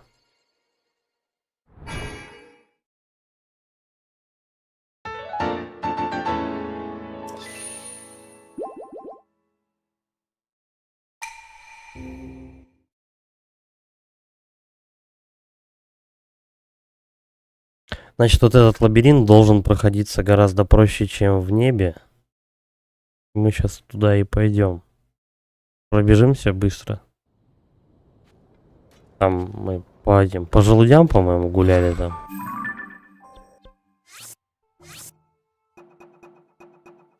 Вот так вот. На зелененькую мне. Опять вот жара.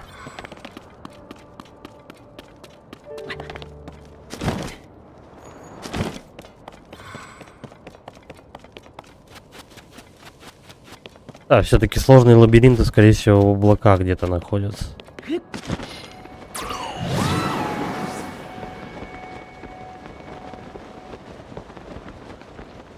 Но придется потом назад вернуться вот к этому святилищу, которого я сейчас слетел, чтобы на другие точки добраться. Не хочется мне по этим ущельям гулять тут. Трунь-трунь, надо ниже падать, а то у меня температура не позволяет. Оп, тут попрохладнее должно быть. Да, вон тенек. Что это такое? Палки. Ладно, я не знаю, может быть они не нужны. Исследование день первый. Согласно переводу Таура, надпись, высеченная на каменной плите, гласит: когда драконье кольцо очнется ото сна в глубинах лабиринта, ты получишь должное. Вот что там написано. Таура отправился изучать другие руины, поэтому мне приходится разбираться тут дальше в одиночку. Я отмечаю свой путь желудями и орехами, чтобы не заблудиться. Ну, так же, как и вы в предыдущих святилищах. Бежим чисто по орехам, да и все. По желудям.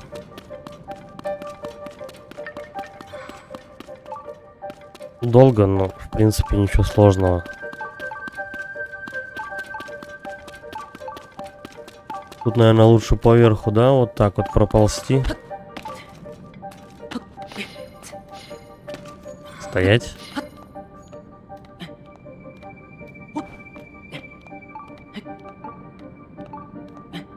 Зачем здоровье тратить, если можно его не тратить? Вон тут вторая палатка. Палаток будет всего 4. Юп, юп.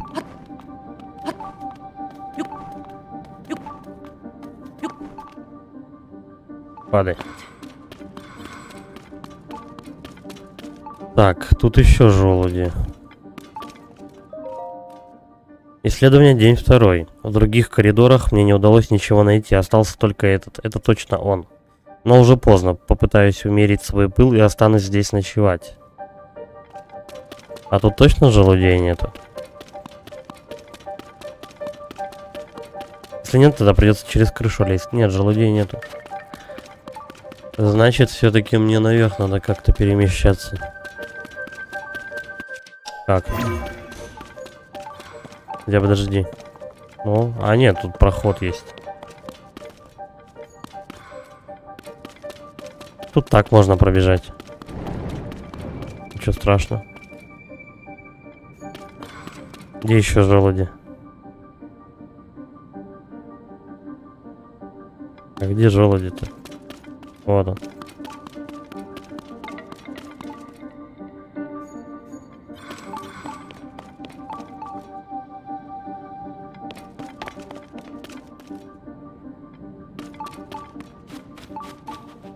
Подожди, а где желудь?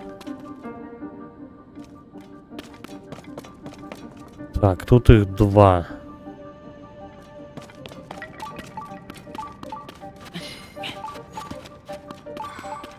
Ну, давай сюда сходим. Вот он. Вот орех.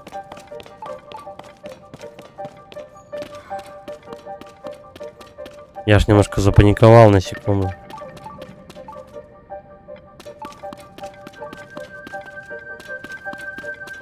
Угу.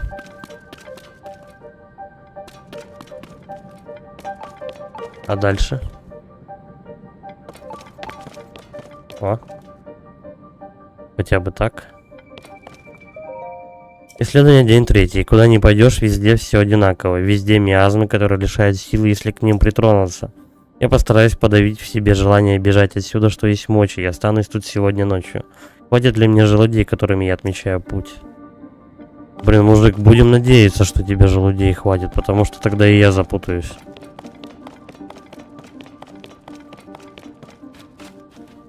Придется весь этот лабиринт заново бежать. О, отлично. Так, тут нет желудей. Они вот тут. Ну давай рискнем поверху проползти. В принципе, тут этот миазм должен за поворотом практически сразу же закончиться.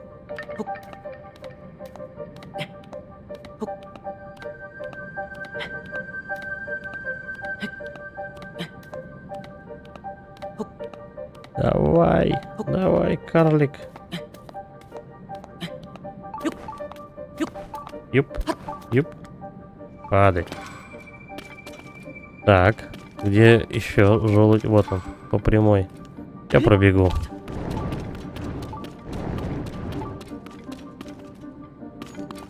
Так, мне за поворот надо. Оп, оп, оп. Отлично. Так, тут можно и наверх, но давай я по прямой лучше пробегу, потому что наверху я могу и это. Потому что я могу наверху и запутаться. День 4. Впереди руины, относящиеся к цивилизации Занаи. Какое невероятное открытие. Не зря, значит, я боролся со страхом и тревогой в сердце. Жаль, что я понятия не имею, что это за руины. Лучше вернусь назад и отчитаюсь о своей находке. Серьезно? А, все. Да, и тут проход. Тут проход, который показывает мне наверх.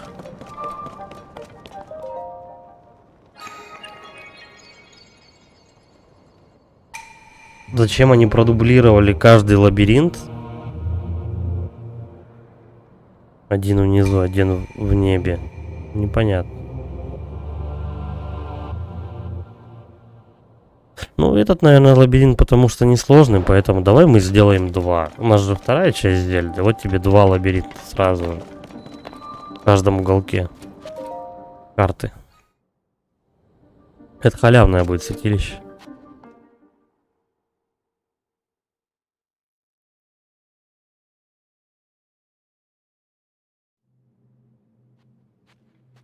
Отлично.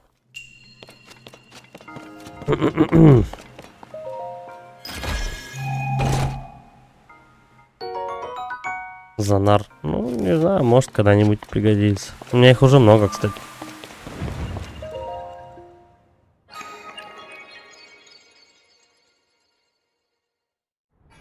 Давненько мы не встречали мужиков, которые прокачивают этот батарейку. Ну, в принципе, она мне особо не нужна, не пользуюсь часто. Сколько у меня их уже? 3, по-моему. Да, 3 святилища. Еще одно можно здесь сердце получить.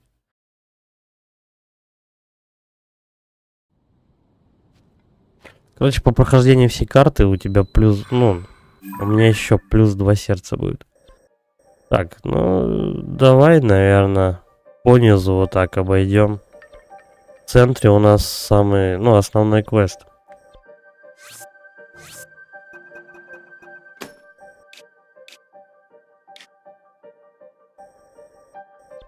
перемещаемся. Хотя, может быть, и посветить этот, по ущелью этому и удобнее было бы пройти. Я смотрю, тут как-то низинка что-то.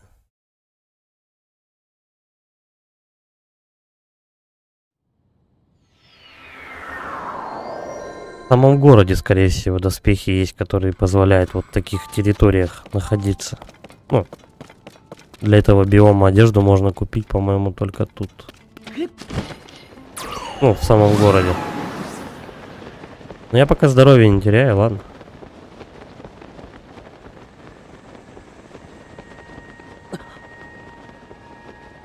Угу. Там город под туманом песков.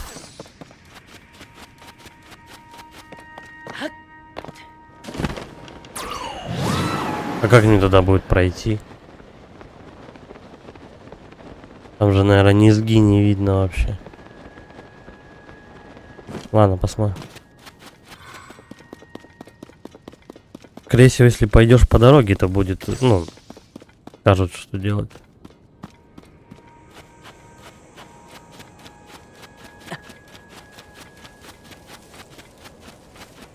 Хотя у нас, в принципе, водный биом тоже был весь в грязи. Ничего. Я как-то выжил.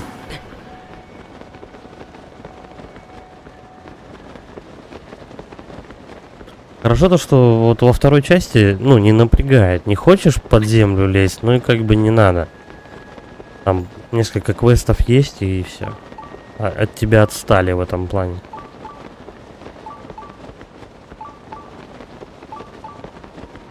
Сейчас попробуем в целом в пустыне понаходиться, посмотреть, как вообще урон получает Линк или нет. Ну, пока получает. Сейчас вот мы пониже спустимся. Если нет, тогда, наверное, все-таки выгоднее будет доспехи искать сначала. Не знаю пока. Смотрим. Пока в тенек спрячемся.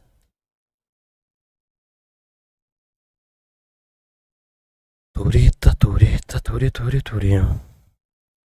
127 святилищ я уже прошел.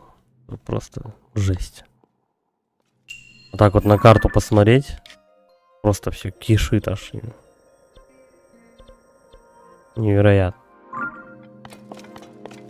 Так. А я что-то название пропустил. А в названии половина объяснений. Ну-ка, эту площадку двигать нельзя, да? Это как-то так работает. Мы его вот так отодвинем. Потом вот так отодвинем. Поставим.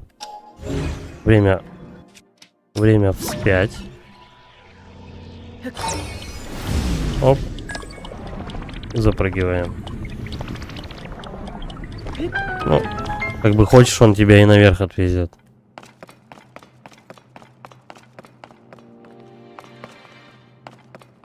Так, теперь то же самое, только... Да ладно, что, нельзя эту площадку? Ага. Нычка какая-то. Почему я урон получал? Странно, я стучу по камню, но получаю урон. Это за новости, интересно.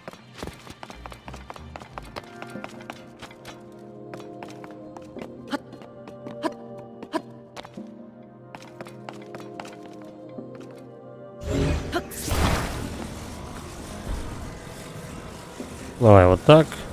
Вот так. И еще раз обратно.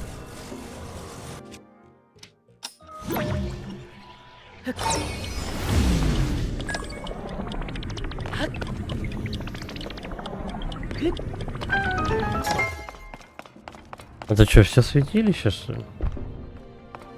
Как бы все ваши загадки? Серьезно?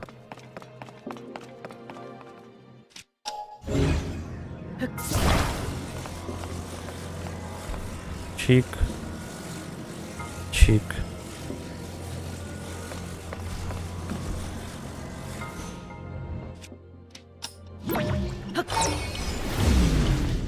Надеюсь, я запрыгну. Что-то я как-то немножко не очень уверенно.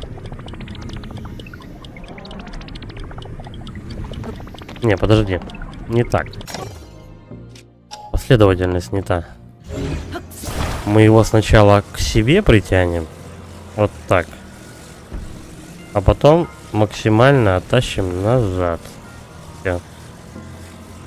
Теперь время вспять.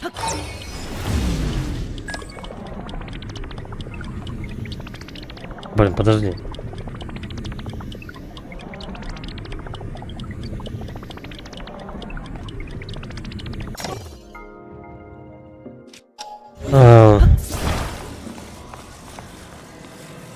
Отсюда сюда.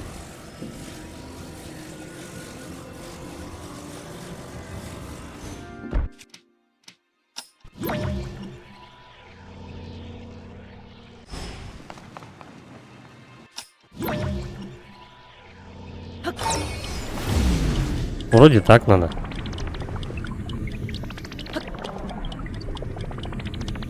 Поехали.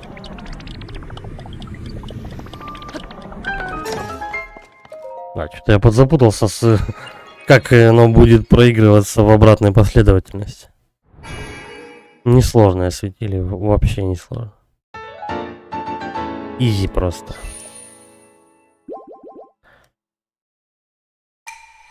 Жалко, в святилищах нельзя прокачиваться сразу. Надо обязательно на алтарь бежать.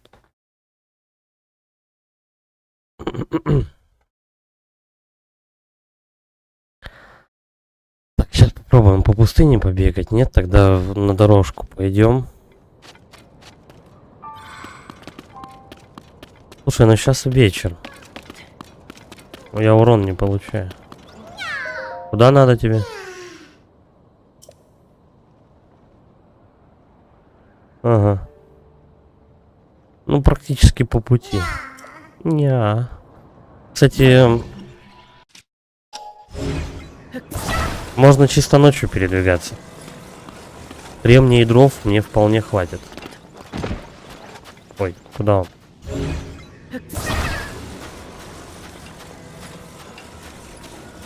Кремния и дров мне вполне хватит, чтобы добраться до всех святилищ, которые находятся в зоне повышенной температуры. Молдора.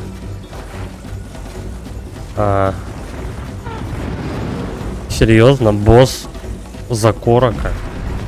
Я, пожалуй, пройду просто. Не будем оборачиваться.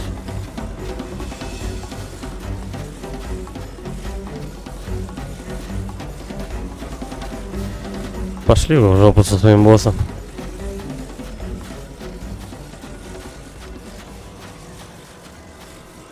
Возможно, его по квесту надо будет убивать. Ну, не факт. А здесь внизу прям зыбучие пески, да, походу. Интересно, если ты туда вниз упадешь, что ты окажешься под землей, либо ты просто умрешь. Я пока что-то не хочу это проверять.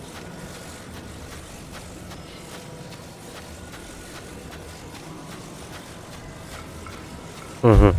Порок не очень-то по пути. Но у меня еще вся ночь впереди. У меня времени, по-моему, часов до 5 утра. Глядишь, может, где-нибудь по дороге еще и транспорт какой-нибудь найдем. Эти новые растения. Давай-ка я его соберу. Что это за кактусы? Грозалис. Сладкий плод кактусов пустыни Геруда. Содержит изолирующие вещества, так что блюда из него хорошо повышают сопротивляемость к электричеству.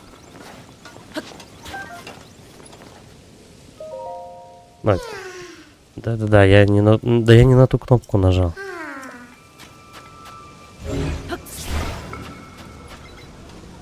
Кстати, не совсем понятно, зачем мне сопротивление к электричеству. Где пацан?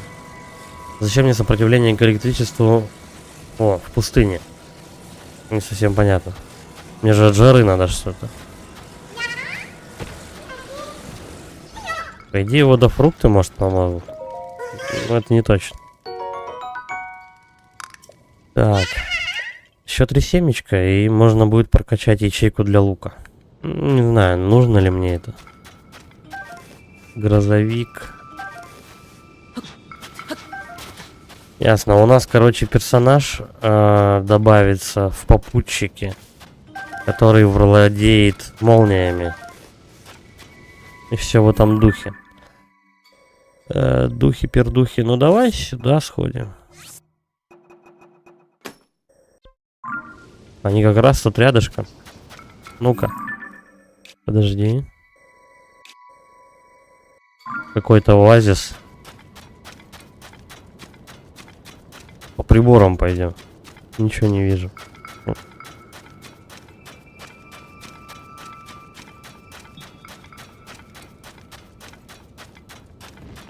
Чего никакого транспорта нет нигде? Пошли вы в жопу.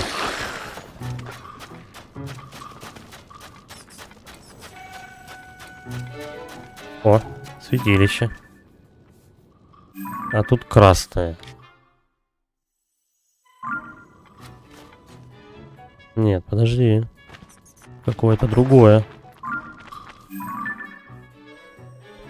Так. Давай мы, короче, вот эту метку поменяем на вот эту. А вот это свети... Да отвалите, а!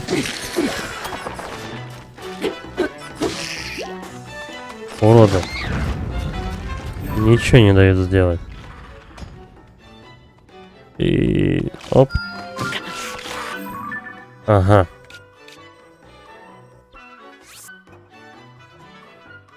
Это вот так работает. Поточнее.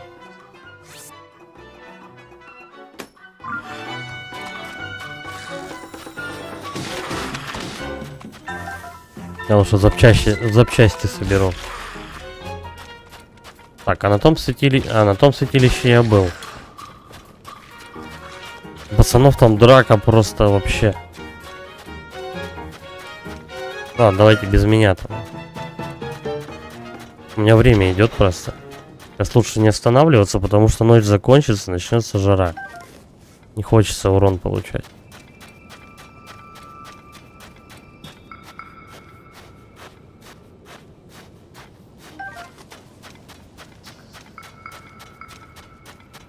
Не, мне кажется, все-таки эти пески зыбучие просто вниз тебя утащат, и ты покойник. Больше ничего. Вот. Это явно не пролом вниз. Проломы, потому что прям на карте обозначаются. Но, возможно, с помощью вот этих вот зыбучих песков будет какая-то из секреток состоять. Ага. А чё, вообще никак? Мне нужна какая-то обувь, короче, штаны нужны какие-то, чтобы я по пескам таким мог бегать. Скорость бега увеличивающая. О.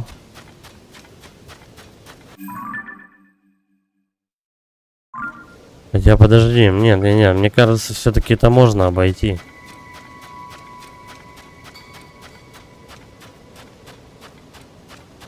Ну, как говорится, сотни метров для бешеной собаки не крюк.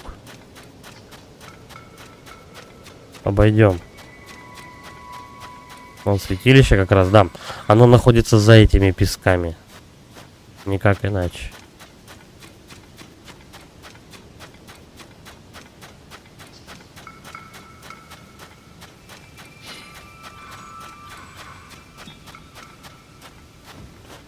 Ну, слушай, новая механика передвижения какая-то должна быть. Бля, серьезно? Отвалить. Я, кстати, еще одно святилище там видел. Оно уже на горе прям. Ко мне его отметить не дают.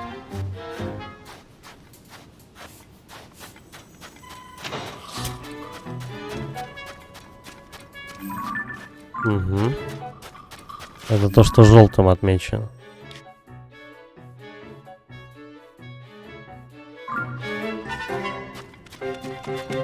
Ничего не понял. Мы идем на зеленое, а я вижу желтое. А, ну все верно. Там город просто.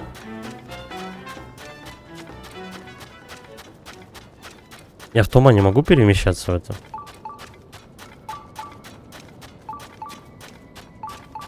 Вон еще святилище. Ага. Хитро, хитро. Просто не сворачивая идем.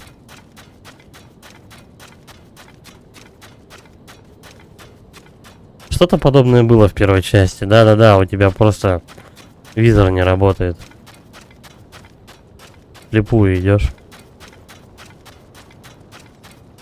Ничего. Надо типа основной квест пройти, чтобы туман этот рассеялся, и тогда проходишь остальные святилища. Классика. Ну-ка, а другое видно отсюда? Нет, не видно.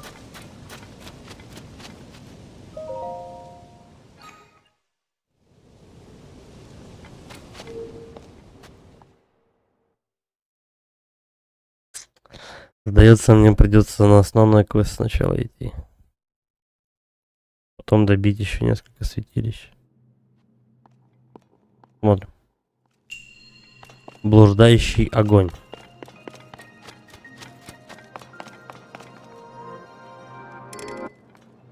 А места-то нет в сумке.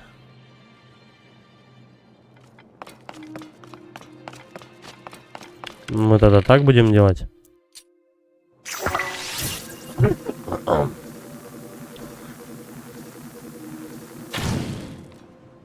Делов-то.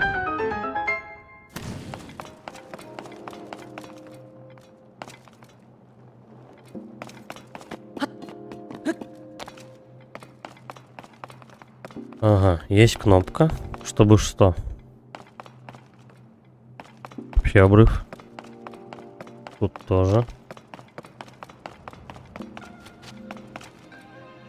Угу. Ну, скорее всего, стрелять надо.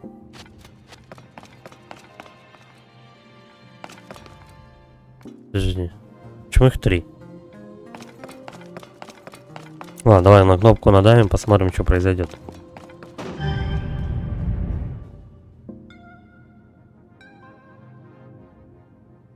Если я с этой кнопки уйду, то я взлечу наверх. Ну, в смысле, я останусь тут.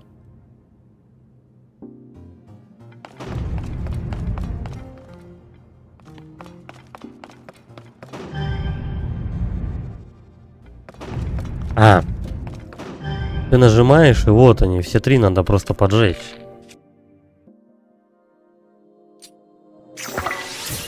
Но тебе мешает их заграждение. Тогда подожди, время вспять.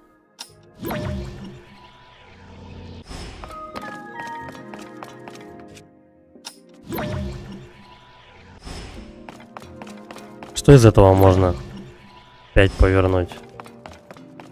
Кнопку можно сделать вспять? Нет. Площадку эту тоже нельзя. Подожди, а если вытащить вот эти?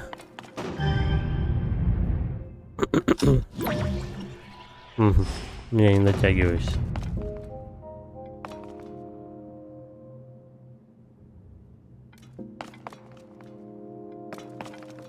А чё, есть какой-то кубик там, я не знаю.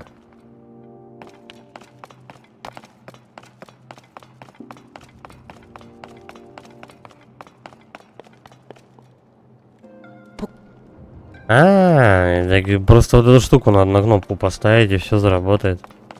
А я думал, она прикручена к полу. Поэтому нельзя. Все. Нет, не все.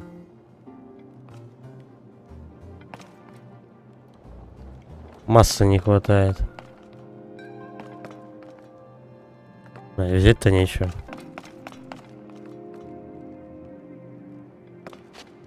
Оп. Оп. Потом.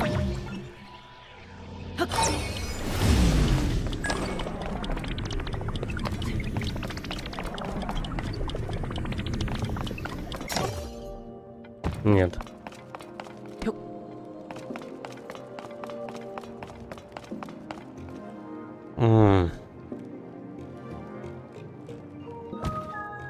Она же кнопкой, ну, она предметом не является. Стой. Вот так можно попробовать.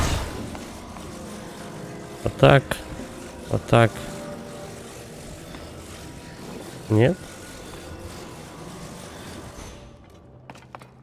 Подожди, я, может быть, что-то не вижу? Это что такое? Это хрень. Нужно или масса, чтобы побольше была чего-либо. Угу.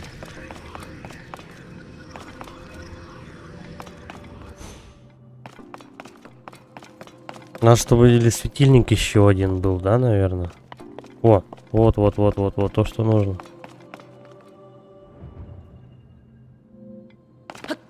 Хотя не факт. Только сундук.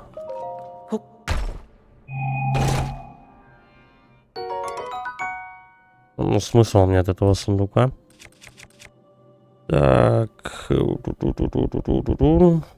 поменять-то? Это с одним плюсом, а это тоже с двумя плюсами. Почему-то он считается лучше.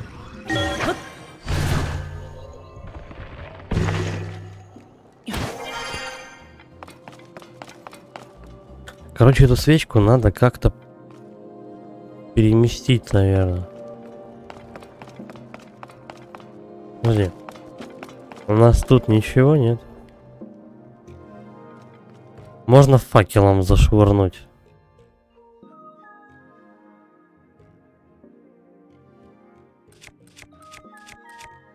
Но не факт, что это сработает.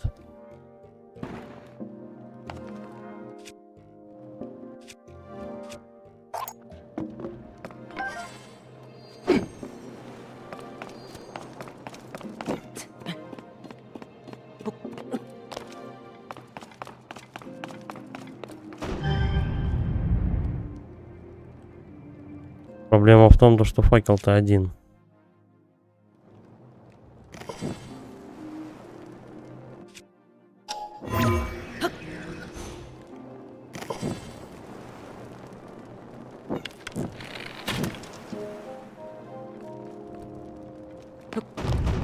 Подожди, а вот на эту штуку мне не залезть. Может, там еще какой-то проход есть?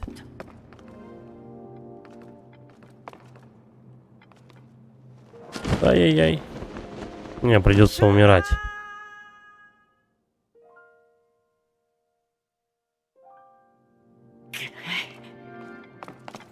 Что-то надо с этой свечкой придумывать.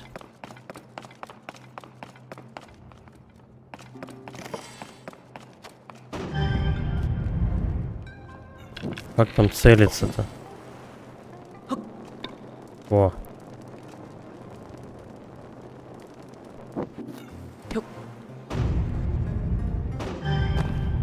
Нет, все равно не получается что-то. Что-то не то. Да. Что-то не то. Ну-ка, время вспять. Вот как оно влияет вообще? Вот я сейчас поперемещал туда-сюда. Вот.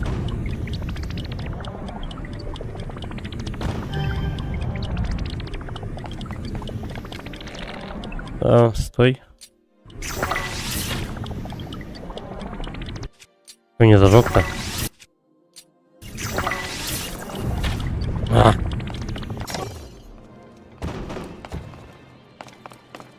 Короче, так и надо делать. Только более адекватно. То, что у меня.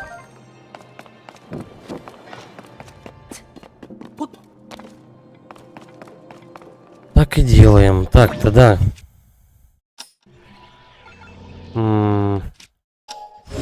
Это сюда.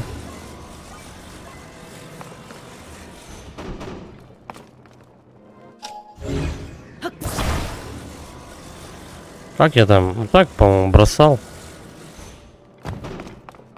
Кратковременно. Почему?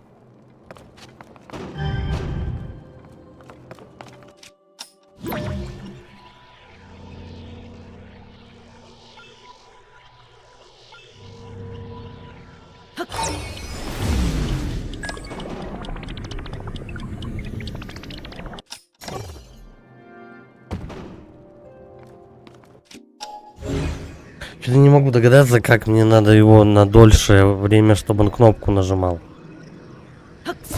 Хватить. Я ж только что это делал. Не могу понять.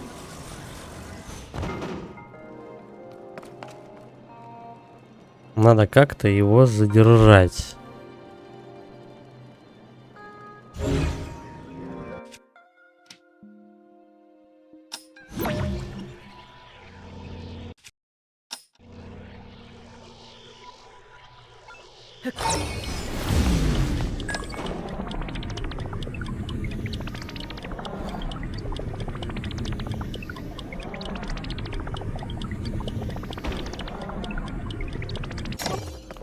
Подожди.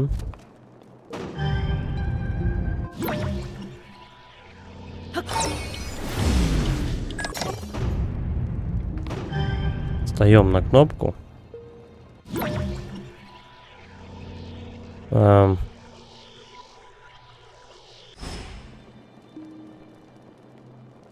Поддержим. И отходим. Теперь.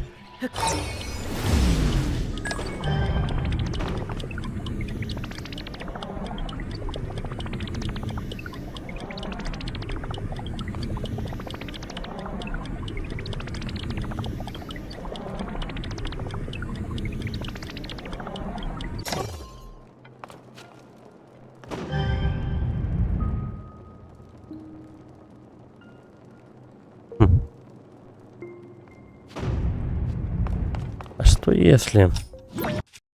Что если, допустим, я возьму и его просто в наглую вот так вот положу?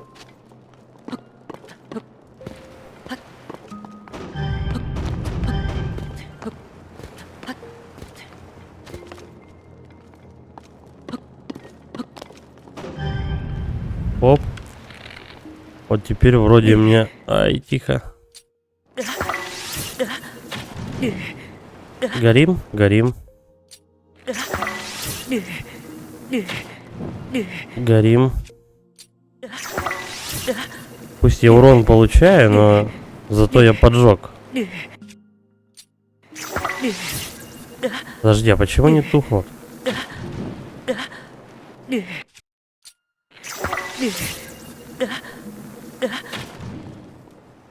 Все. Разработчики явно не так задумывали эту всю историю. Определенно не так. Ну ладно. Я ее решил по-своему. Хорошо то, что тут загадка имеет несколько решений. И так сойдет.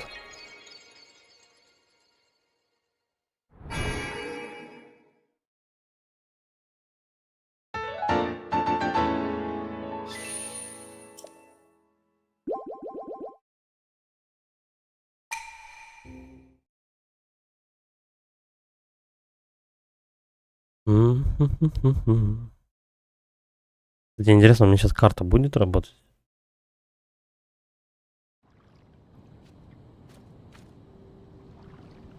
Визор-то понятно. А, карта тоже нет. Подожди, а что если я спущусь? Может быть, получится отсюда выйти?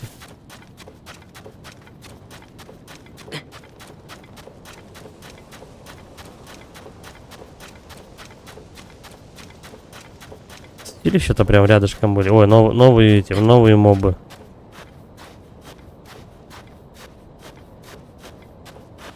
Не хочется что-то к ним подходить.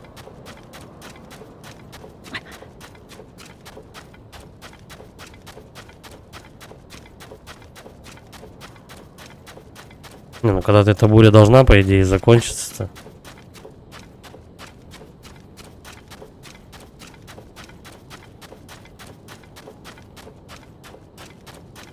Арбузик.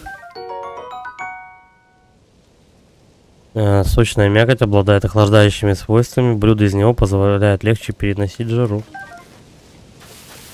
То, что надо.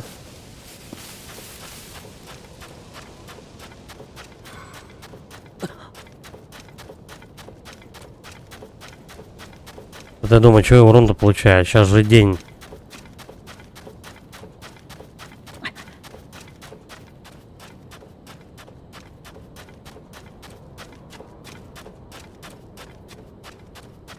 Подожди, бежи. Как быть-то? Может быть, наверх забраться? Я, может быть, сверху что-то увижу. Ну-ка, иди сюда.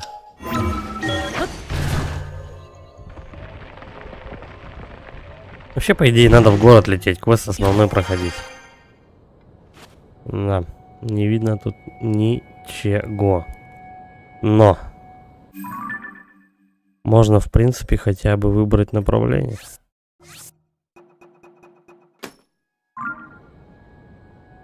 Зеленая. По прямой. Не сворачивая.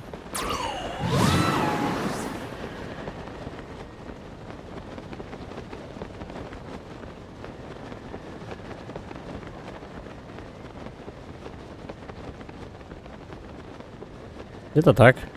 Где-то тут. Короче, главное прямо идти. Когда-нибудь мы должны в святилище упереться по-любому. На мобов внимания не обращать лучше, потому что они тебя могут отвернуть от цели в сторону.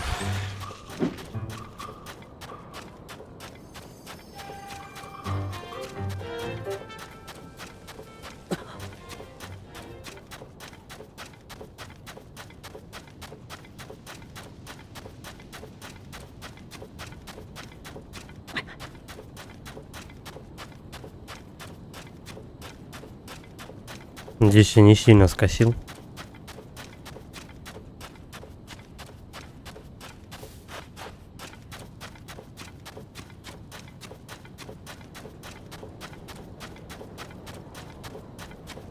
По идее, я должен сейчас как-то прийти к этому святилищу. Либо из тумана выйти. Но это не точно. Пробуем, чё же нет-то.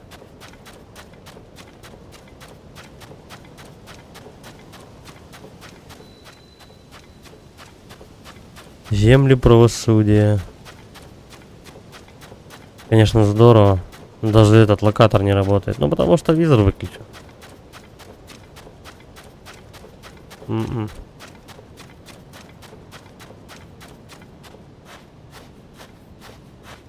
Печально, я никуда не сворачивал, но все равно не могу его найти.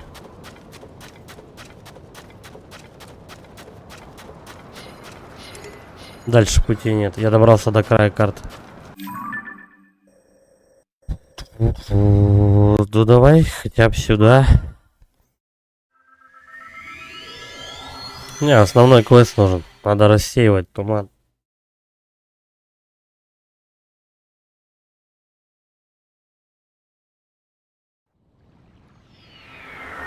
Да ладно, и тут ничего не видно. Вы что, прикалываетесь? Да, пошли где видно, что делать. Отсюда видно?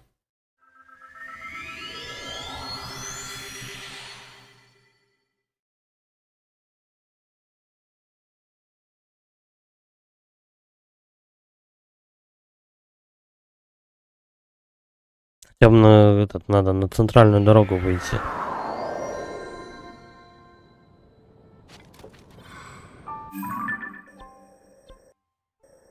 Тут добраться-то вообще ерунда просто. Только как это прямо сделать, я не знаю. Так. Давай на синюю попробуем пойти. Если нет, тогда вот сюда. По прямой.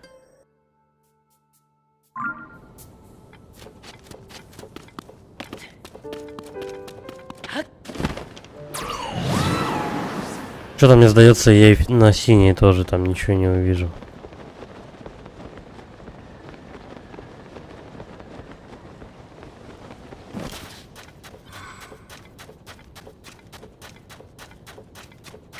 В общем, нужна одежда. Нужна одежда и мотоцикл.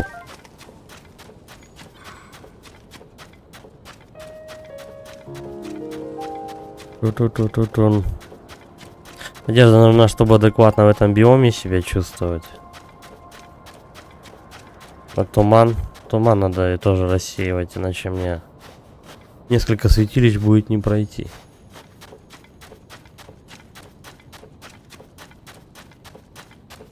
Основная драка-то тогда где будет? Я что-то тут в этом, на небе ничего не вижу. Может быть вот тут?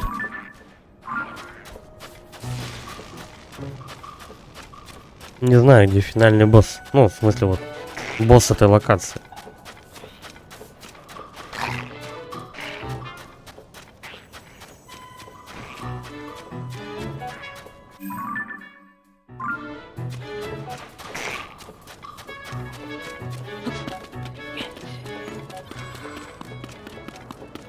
Начинается.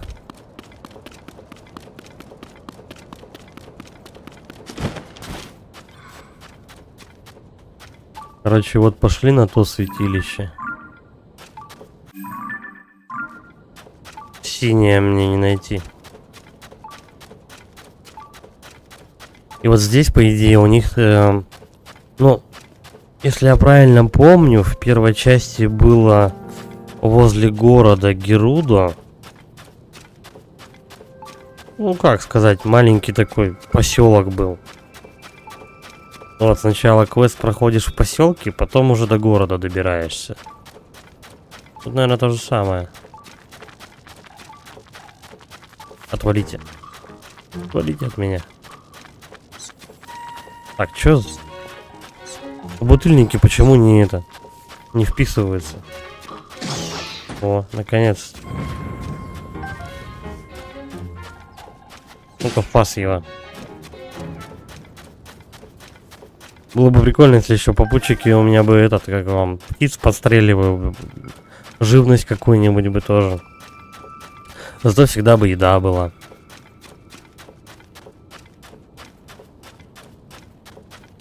Я, наверное, много прошу.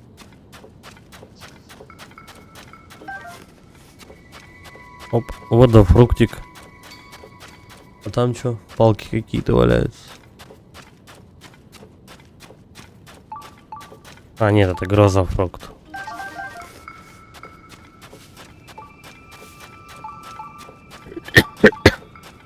Ну ладно.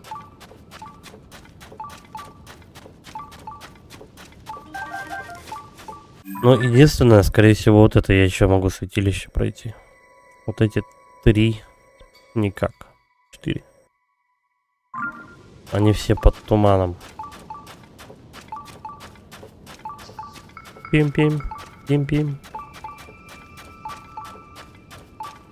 Слушай, а у нас еще же здесь какое-то, вот здесь, по-моему, конюшня была или что-то такое. Давай, наверное, туда сначала сходим. Я помню, что в первой части там была конюшня. И по прямой просто топаешь сначала, вот поселок заходишь, потом уже в город попадаешь.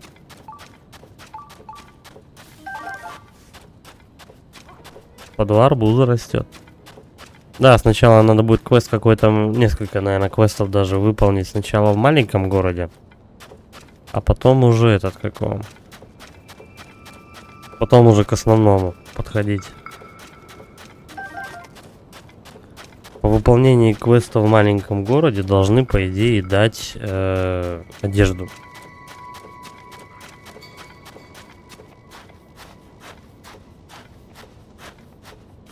Что это такое?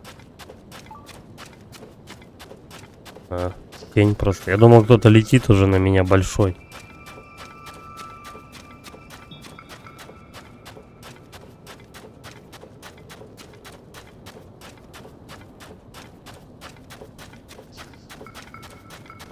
В общем, разработчики предполагали, что ты прям по вот этой дорожке пойдешь. По ковровой красной. И только так попадешь в город. А я зашел вообще с другой стороны.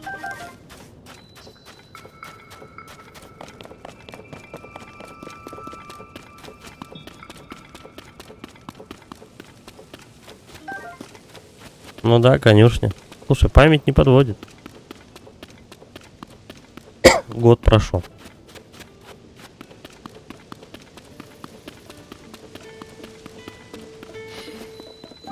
Конюшня ущелье. Ну, тут прям ничего такого. Побочный квест.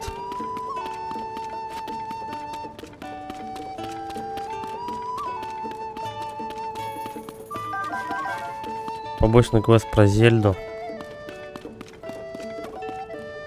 Как же это убрать? Не вопрос, сейчас сделаем.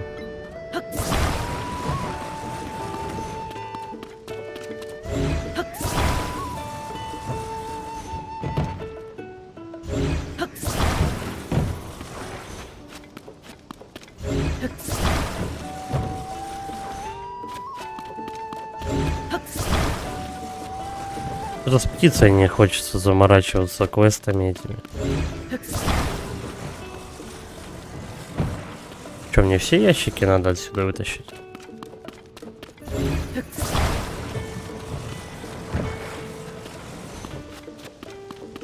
Их можно вообще разбить или поджечь, кстати. Добро пожаловать, хорошо, что зашел. А ты поздно ложишься спать. Вот только, конечно, к сожалению, закрыто навсегда. Из-за этой ненормальной погоды лошади больше не могут пройти по ущелью, а пеших туристов совсем мало. К тому же принцесса Зельда перекрыла наш колодец. А колодец был необычайно полезен, там растет столько грибов. Она сказала, что это ненадолго и что она все исправит, когда вернется. Но она так и не вернулась. Извини, опять начал жаловаться. Если тебе нужно где-то переночевать, могу порекомендовать гостиницу Кара-Кара, что к западу отсюда. Дорога не близкая, но в пустыне всегда есть желающие сдать транспортное средство в аренду, так что будет быстрее. А я продолжу уборку, мне еще нужно разобраться с этими ящиками, не могу же я здесь все так бросить. Понятия не имею, что с этим делать. Что делать, мужик? Давай посоветую. Пожар, пожар. Аларм. Ой, там яблоки были.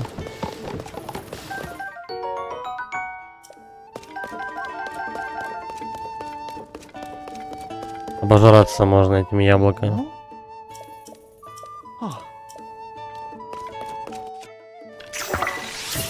В принципе, его проблема на самом-то деле решалась бы в 2 стрелы.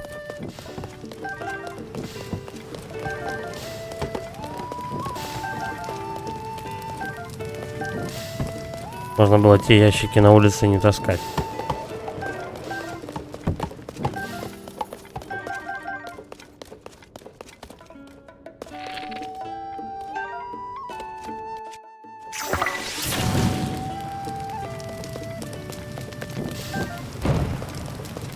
Самому бы не сгореть тут.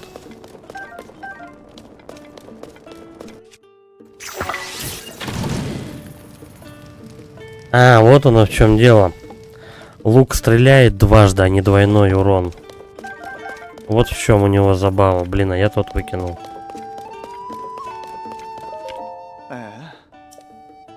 Я же все убрал. Но.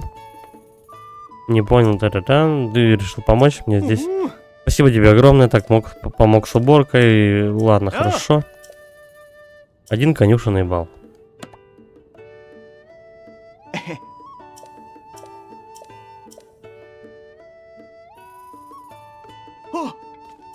Ну ладно, 2 стрелы, сколько там, 3 стрелы, 4 стрелы я потратил, ничего страшного.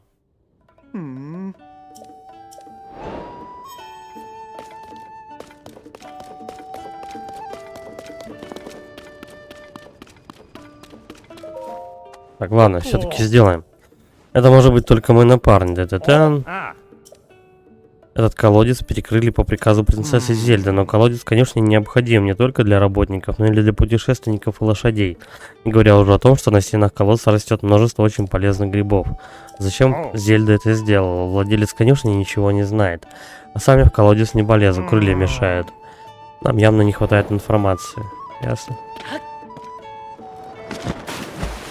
Тогда херачим в колодец.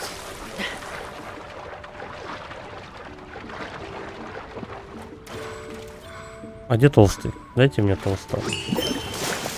И то?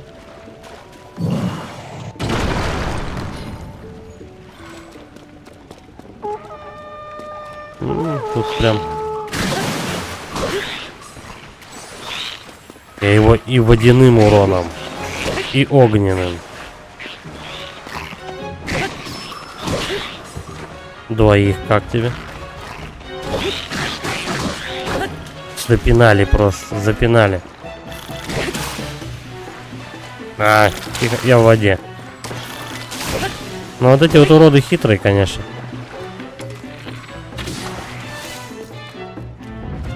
Так, а почему у меня дважды лук не выстрелил? Он же двойной, типа.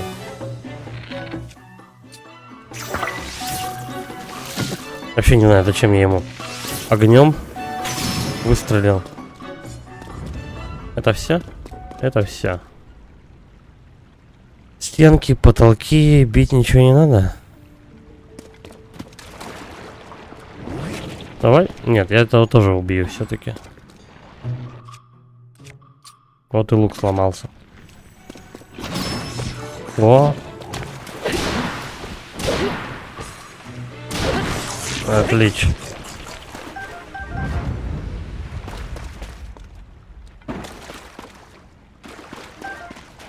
Сундучок открываю. Еп. Щит Геруда. Спасибо, не надо.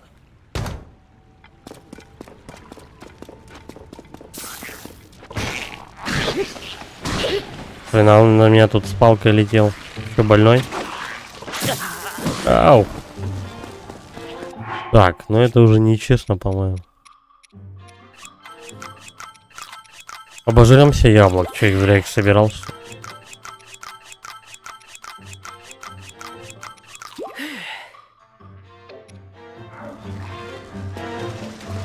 Тихо, тихо, тихо, тихо, тихо, тихо.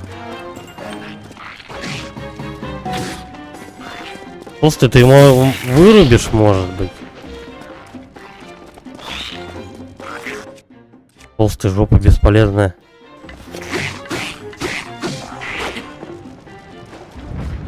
Все равно у меня... Напарник, я тут слышал рев монстров, ты в порядке? Я уже там типа всех убил. Напарник, ну как ты там внутри колодца, удалось узнать что-нибудь? Насчет монстров из перекрытого колодца. У меня есть одно предположение. А что если принцесса узнала, что в колодце обосновались монстры? Возможно, поэтому она распорядилась перекрыть его, чтобы конюшни и путники были в безопасности. Это было сделано тайно, чтобы не сеять панику. Думаю, если это так, то это была временная мера до прихода боевой бригады. Но принцесса пропала, прежде чем успела послать отряд. Все это звучит правдоподобно. А как ты думаешь, напарник? Разве это не наша задача, собирая информацию по крупицам, докопаться до истины? Итак, нам удалось пролить на свет 5 слухов о принцессе Зельде. В редакции Клевер-Курьера только что и разговор... Ну, ладно. Всех взбудоражило появление талантливого новичка. Благодаря нашим статьям продажи газеты резко взлетели. Лиса настаивает, чтобы я дал тебе прибавку к зарплате. Вот твое честное заработанное вознаграждение. У меня не точно это... Ну ладно. Я почему из-за этого дятла начал квест проходить? Потому что он, возможно, бы мог дать часть доспехов, нужных мне. Как это было в зимнем биоме.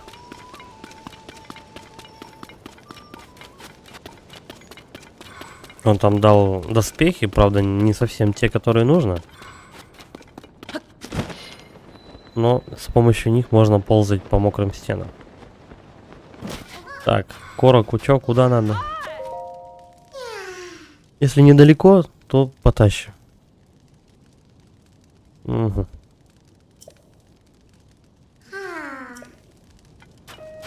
Ну-ка, с дамочками есть что-то?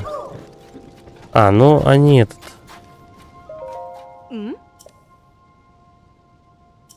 Это прокат. Я все еще пытаюсь придумать, как бы вернуться в Геруда. Трудно сказать, ничего не видно из-за песчаной бури. Ну да. Видишь свет, который пробивается сквозь песчаную бурю? Это святилище возле города Геруда. Такие святилища появились по всему миру после катаклизма. Теперь это отличный ориентир на город Геруда. Видимость во время бури почти нулевая. Я думаю, что даже на песчаном котике в город сейчас не попадешь. Слушай, ну как вариант вышки прыгнуть. И туда. Ладно, сначала в поселок пойдем. Посмотрим, может быть, что-то в деревне будет. Если нет, тогда просто прыгнуть с вышки, да и все, и добраться до центра. Хотя там, может быть, и в центре со мной никто разговаривать не будет. В прошлый раз, в первой части точнее, чтобы попасть в город Геруда, нужно было вообще переодеться в женщину.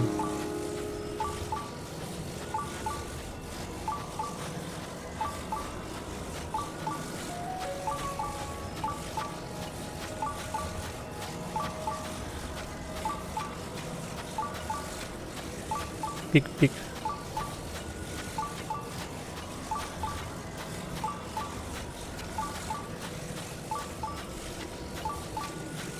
Сразу тогда в это святилище залезу.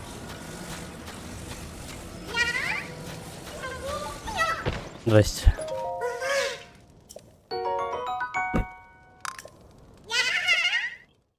Еще одну семечко и можно качать.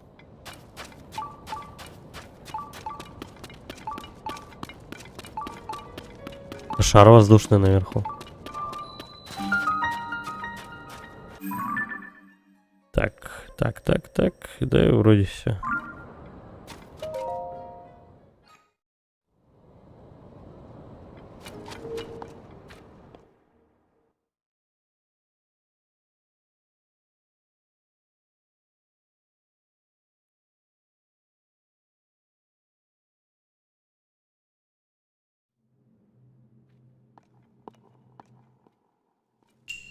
Объект в скольжении.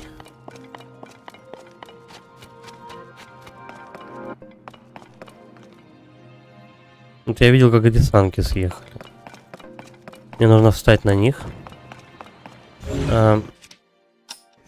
И обратно доехать. Хорошо.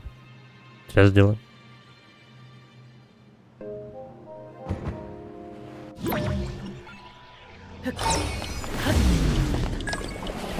Жух.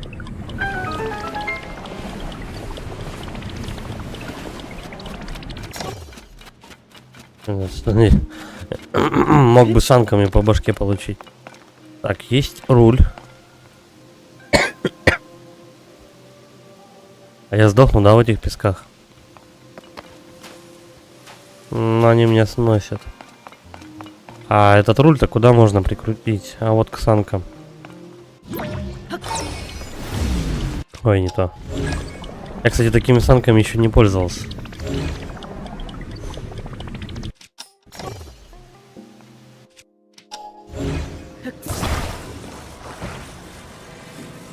Допустим.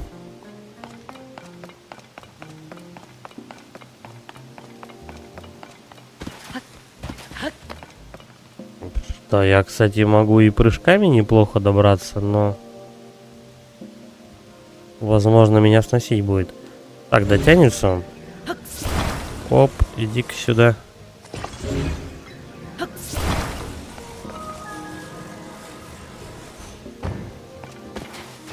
Ну-ка, проверим.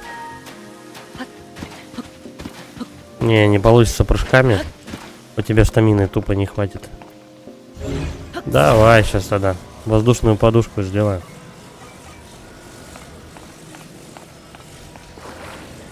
Я их тут удачно прикрепил. Оп. Да, криво поставил.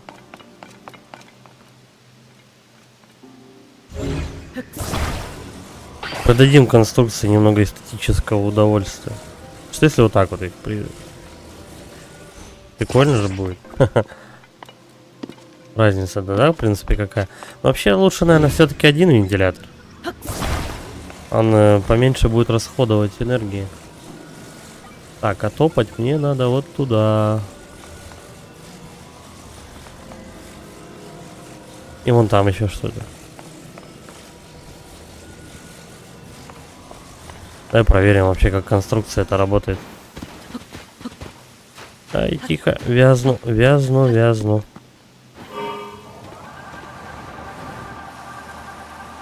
О, бодрячком. Мне нравится. Прикольно перемещается эта штука. Стоять. Тихо, тихо, тихо, я чуть не упал. Так, все, мою лодку-то не снесет. Вроде держится, а то придется потом все назад плыть. А, тут можно и так слететь. Давай, наверное, так и сделаем. Смысл мне это все дело объезжать. Оп. Это сюда. Это сюда.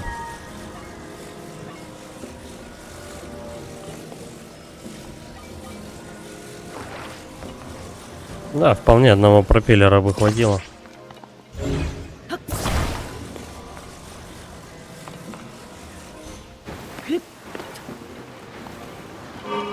Даже лодку сносит. Таким макаром, кстати, можно и по пустыне перемещаться. Единственное, что туман. Вот из-за тумана.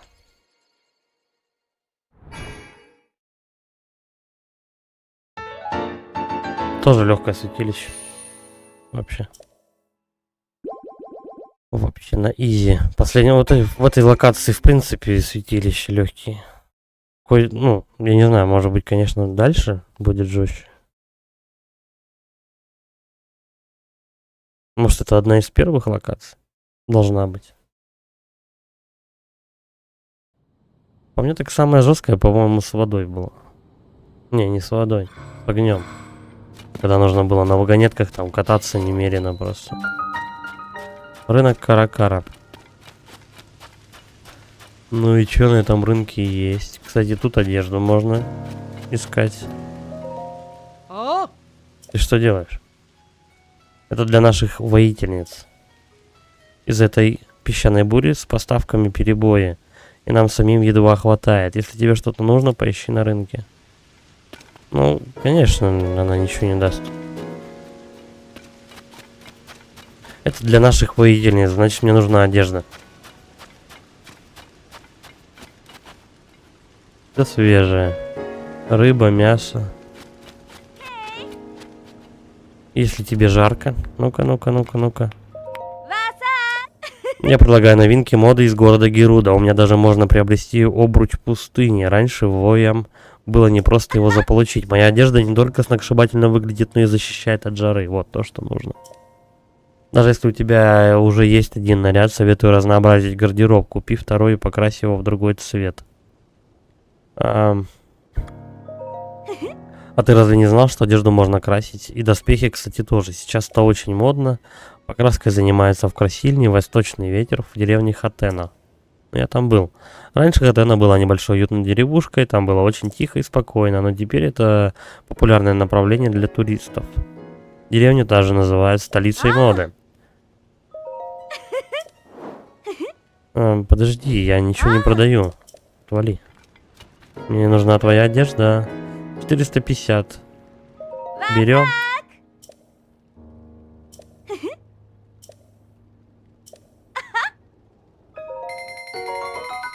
А это все, что нужно? Ты же купил у меня весь товар. За это я, как и обещал, расскажу тебе один секрет. Обруч, который ты сейчас купил, входит в комплект одежды пустыни. Вместе с ним идут наплечник пустыни и штаны пустыни. Но их где угодно не купишь. Они продаются только в тайном обществе в городе Геруда. Угу. А находится это тайное общество прямо за магазином Мода Года. Ох, я только сейчас сообразил, что воям нельзя заходить в город Геруда. Ну, вой это они мужчин так называют. Извини, не забудь все, что я тебе сказала.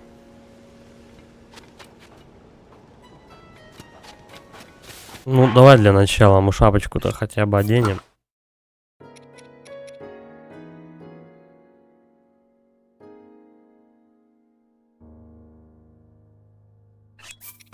А это, интересно, подойдет мне от жары?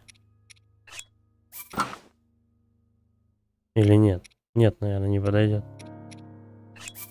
Это в теплых ботинках бегаю.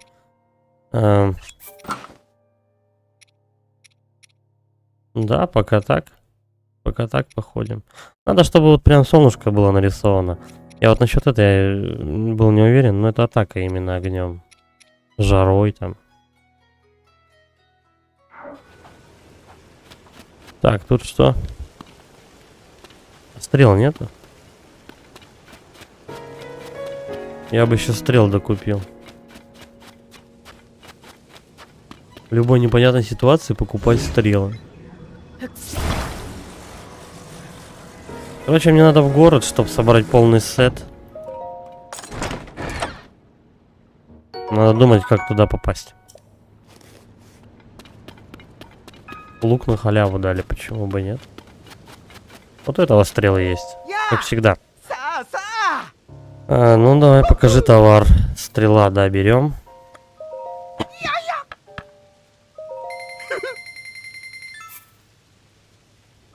Кстати, шапка относительно... Шапка относительно недорого обошлась. 450 всего. Я тут сейчас ему камней как втарю. Он вообще обрадуется. Так. Где у меня тут камни? Камни, камни, камни. Вот это что? А, вот драколит. Короче, я был на Динрале.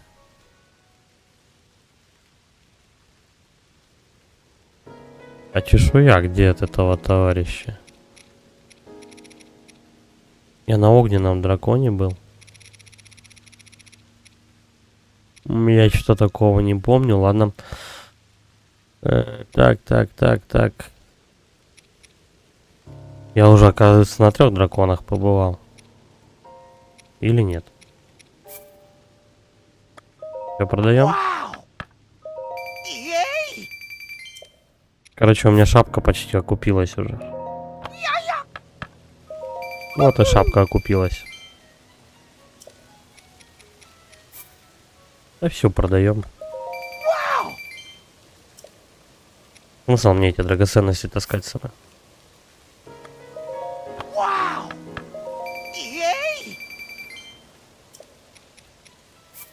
Кстати, возможно, вот эти торговцы дороже покупают камни, чем в магазинах.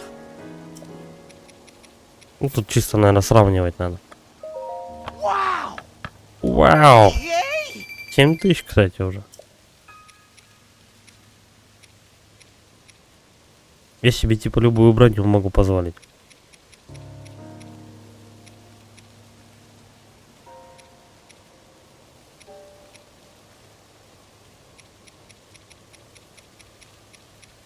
Короче, есть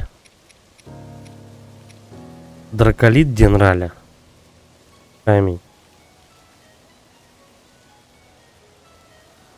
Камень есть, чешуйки нет. На драконе я не был. Я эти камни как-то в других условиях собрал. Даже не помню когда, но это было в огненном биоме. А вот и стрелы.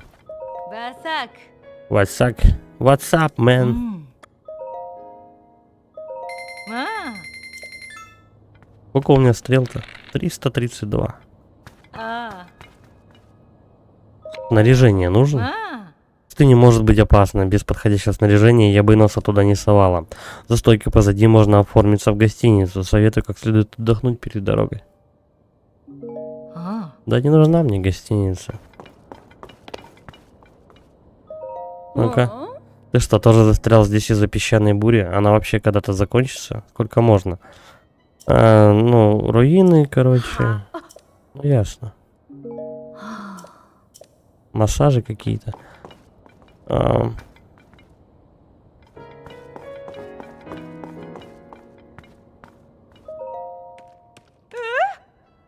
Может, знаешь что-нибудь о Лурелине?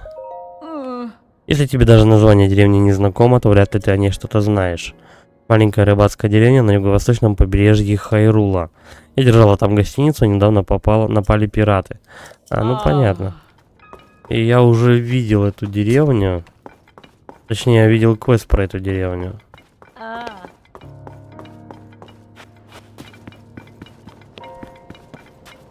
Давай попробуем наверх забраться. Кто-то там, думаю, может сидеть.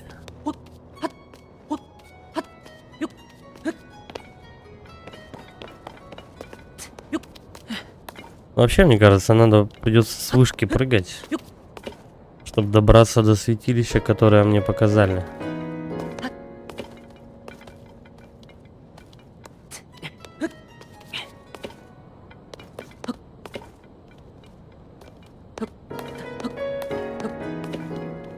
Чего не забираешься? Необоснованно быканул.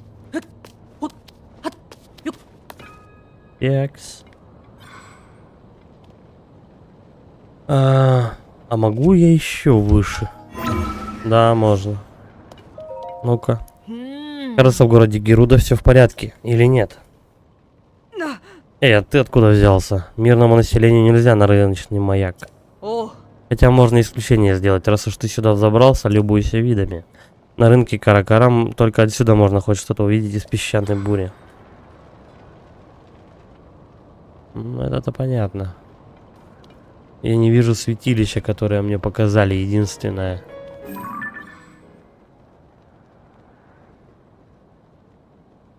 Она же выделялась. Оно должно быть на желтой метке. Вот она.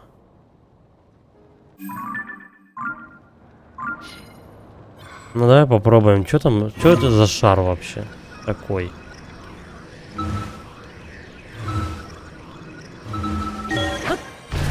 Может, на шаре можно взлететь? Нет, это не шар. Так, тогда вышка. С этой вышки полетом долетаем до святилища. И потом уже в пустыню. Ну, в смысле в город добраться. Я других вариантов не вижу. Пока что. Но эта шапка, кстати, поможет вполне мне сейчас жару эту преодолевать. Я хотя бы урон не буду получать, уже хорошо. А остальной сет в городе валяется. Я, правда, не совсем знаю, зачем он мне. Кто такой? Эта форма, правда, притягивает взгляд. Правда, интересно, это так природой задумано? Или же... Это ты, я рад тебя видеть. В такие дни нужна специальная защита от жары. Надеюсь, она у тебя есть. Не приготовь я ледяных зелий, я бы точно не смог рисовать в этот зной. Но с зельями мне жара не страшна. Кажется, я пробудил свой интерес своими рисунками. Твой интерес своими рисунками. Знаешь, меня особенно занимает вон тот небольшой остров. Хочу запечатлеть его неповторимую форму на холсте. Ага, я там был. За облаками их не видать, их ничего не поделаешь. После катаклизма в небе появилось множество парящих островов, но больше всех мне интересен вон тот остров необычной формы. Не знаю, зачем это связано, но мне кажется, он будто хочет мне что-то сообщить. Ой, иди, короче, в жопу, мужик. По-моему, я был на этом острове, и туда прилетаешь, и там дно отваливается просто на нем.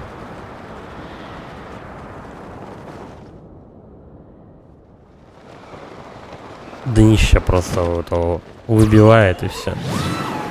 Ты падаешь. Ну, вроде так там было. Нет, я не на этом острове был. Да, и не суть.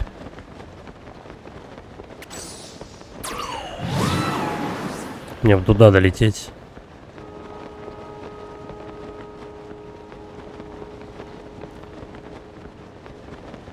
А здесь буря, кстати, вообще не мешает.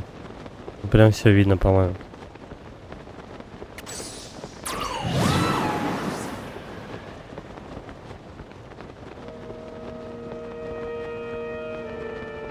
Так, это у нас здесь рынок.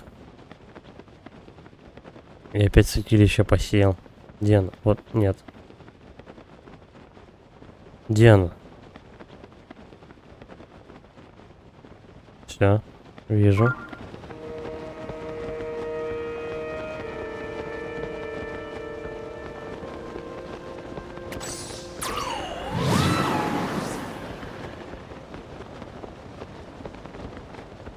Кусок города торчит. Все остальное. Ну, я не удивительно, то, что я тут запутался. Тут, в принципе, пол пустыни. Пол пустыни под бурей.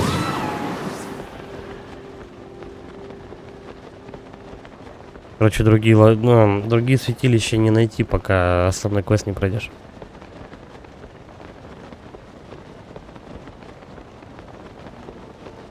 Ой, пора бы уже это.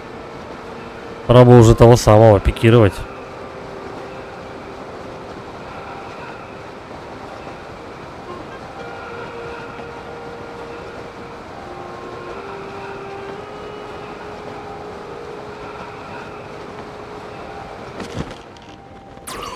Ну-ка, давай-ка, подпуни меня еще чуть-чуть.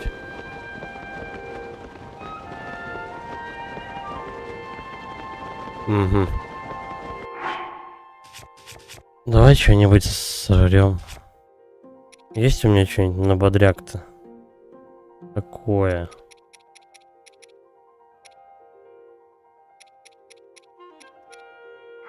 Ладно, пробуем так. А, нет. Бля, я разобьюсь просто. Не, давай. Поедаем.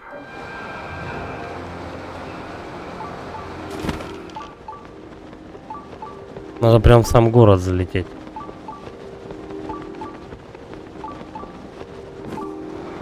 Ай, печально. Я чуть ноги себе не отбил. Ну все, я в городе так-то.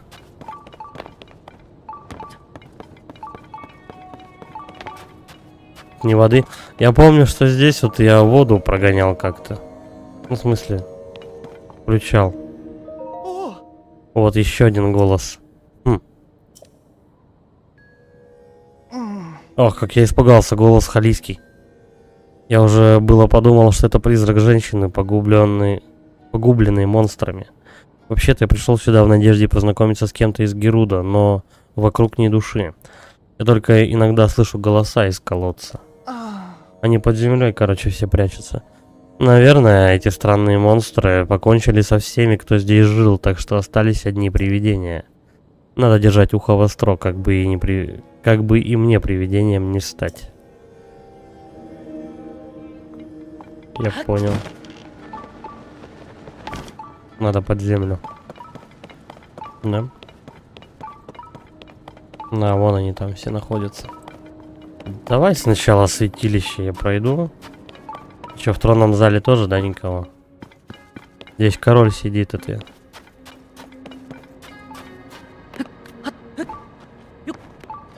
Давай сейчас святилище быстренько, наверное, пройдем. Потом полезем под землю там. И так далее. Че, никак? У вас шпе никак? Блин.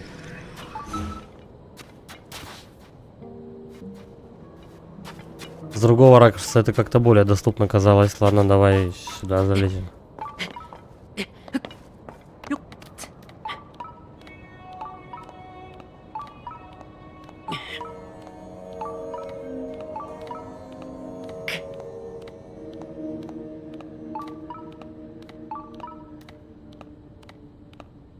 Возможно, с самого низа туда можно попасть.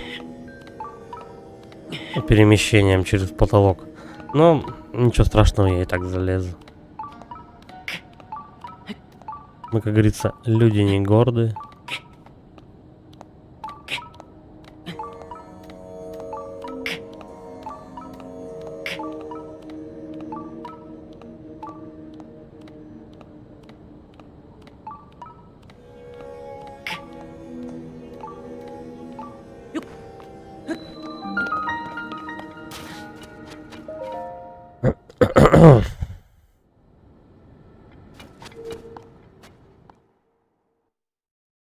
Так, это 7-е, да, по счету?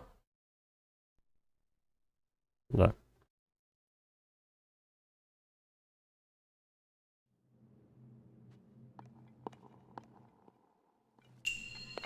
Погребенный свет.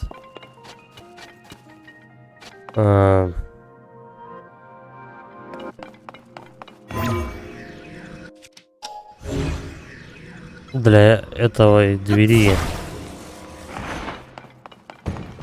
нужен ключ.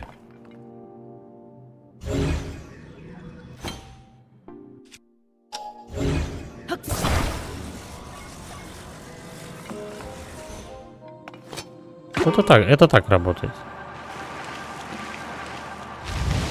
Чик. Что нам за это дадут? Ничего. Давай искать.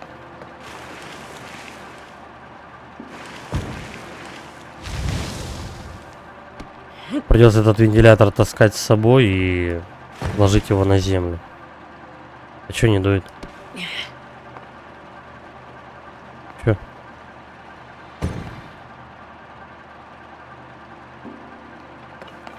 Ну чё, недостаточно мощно?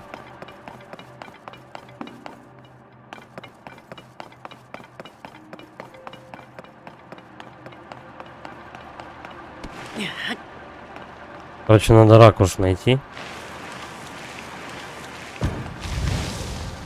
Надо ракурс найти, под каким углом будет этот куча таять. И все.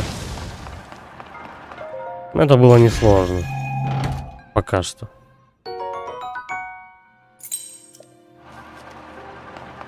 Я не думаю, что на этом святилище закончится.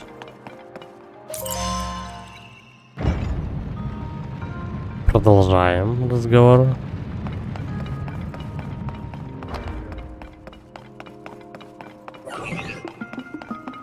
Ой, здрасте. Просто с удара его вынес. Балдеж. Тут есть руль. Или что это такое? Прожектор.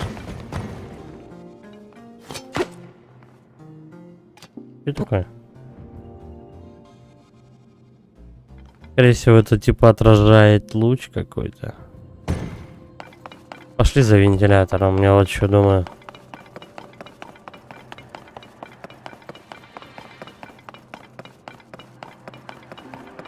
Все равно он дует всегда. Батарея это дело не расходует. Было бы сложнее, наверное, святилище проходить, если бы у тебя за эти инструменты снималась бы энергия. Ну, батарея бы тратилась. Туда можно подняться еще.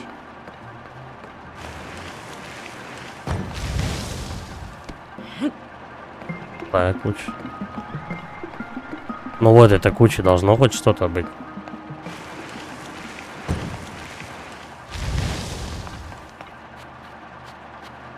Какая-то лазейка некая.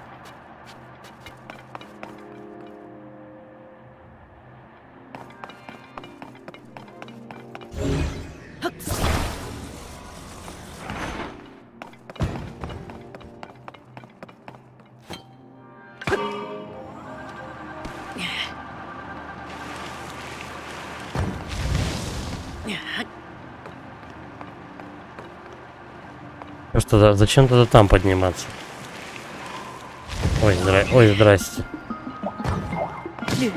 Нахрена он? Зачем вентилятор туда примотал, дурачок?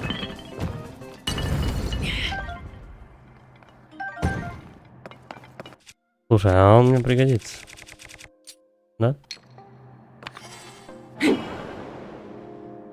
Так быстрее будет кучу раздувать.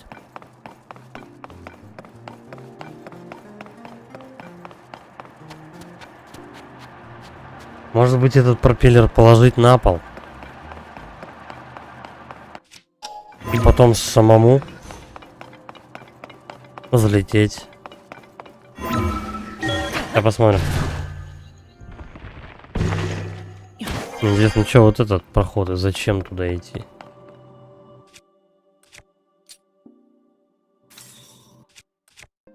Давай бесплатное что-нибудь потратим.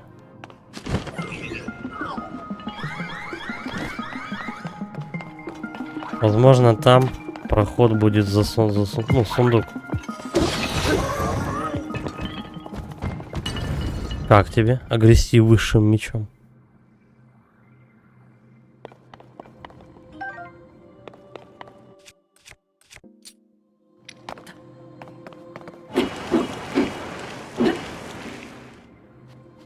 Я могу этой штукой управлять?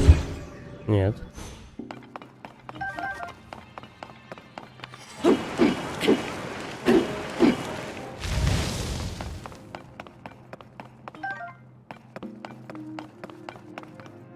Что они от меня хотят, я не пойму.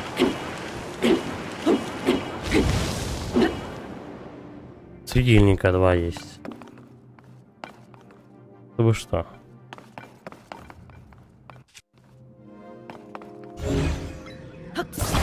Не знаю, давай закинем его наверх. Ага. Закинем.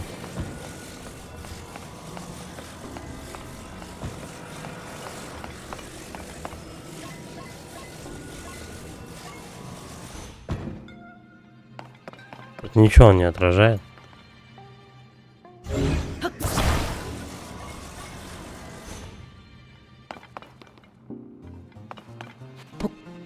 Как это работает?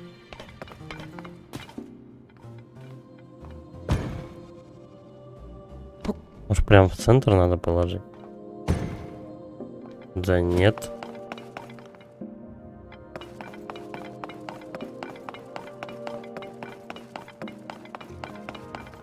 А, тут надо ж, наверное, ударить по нему.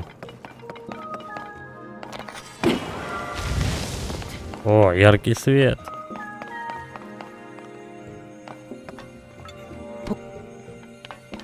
Так.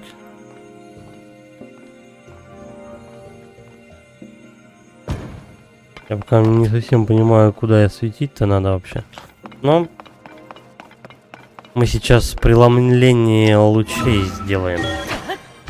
Да, наверное. Типа один луч светит туда, а второй ты отсюда достаешь, и он светит куда-то еще. Угу. Это надо в решетку запихивать. Давай тогда я все-таки...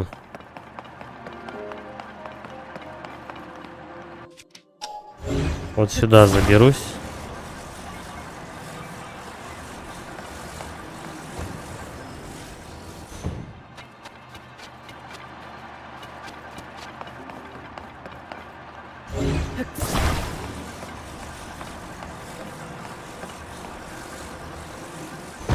Здесь мне одного вентилятора вполне хватит долететь.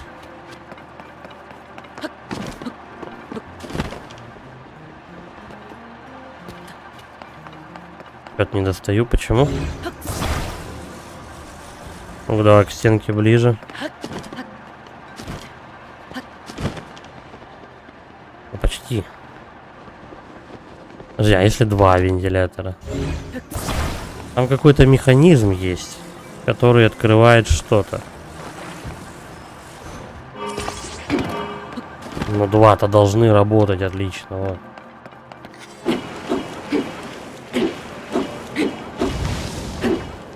Включили. Нет, слушай, тут всего сундук прятался и все. Такое.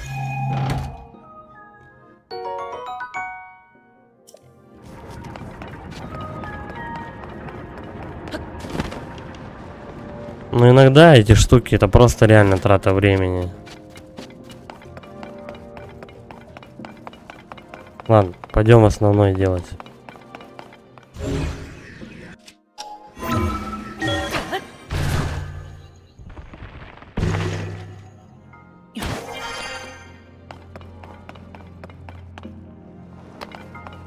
Зачем мне пропеллер тут?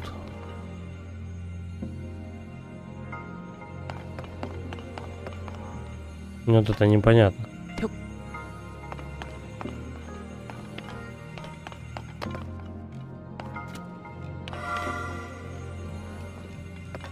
Плохо видно, но, по-моему, куда-то вот сюда надо.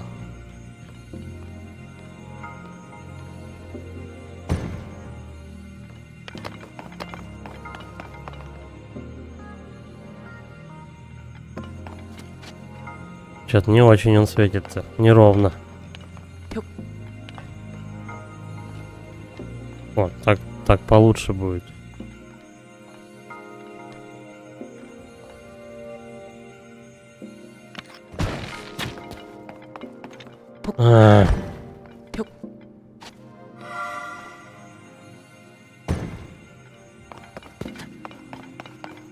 Не совсем то, что хотелось бы, конечно.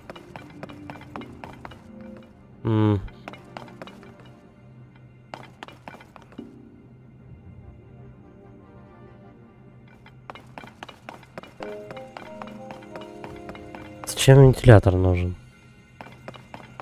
Может, они просто в каждой комнате по вентилятору положили? Стоять. Тут нельзя, не зря решетка с дырками.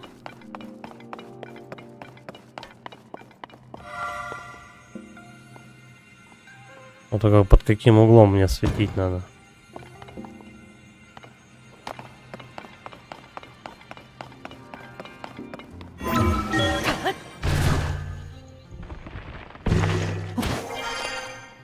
Сейчас посмотрим, какой ракурс вообще поймать.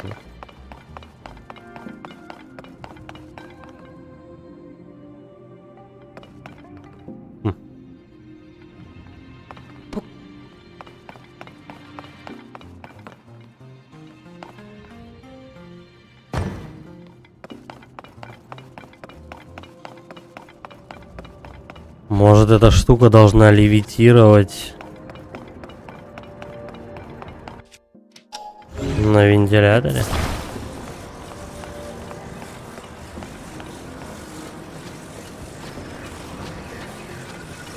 Есть такое предположение.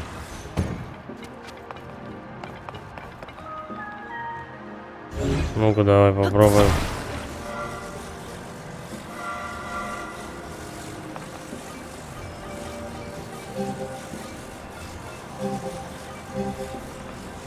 Ну, короче, это так работает.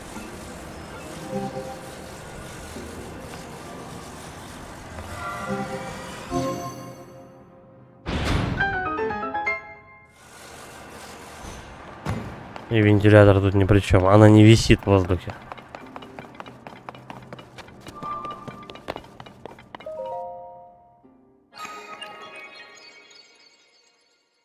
Жалко, я своими инструментами не могу пользоваться в святилищах.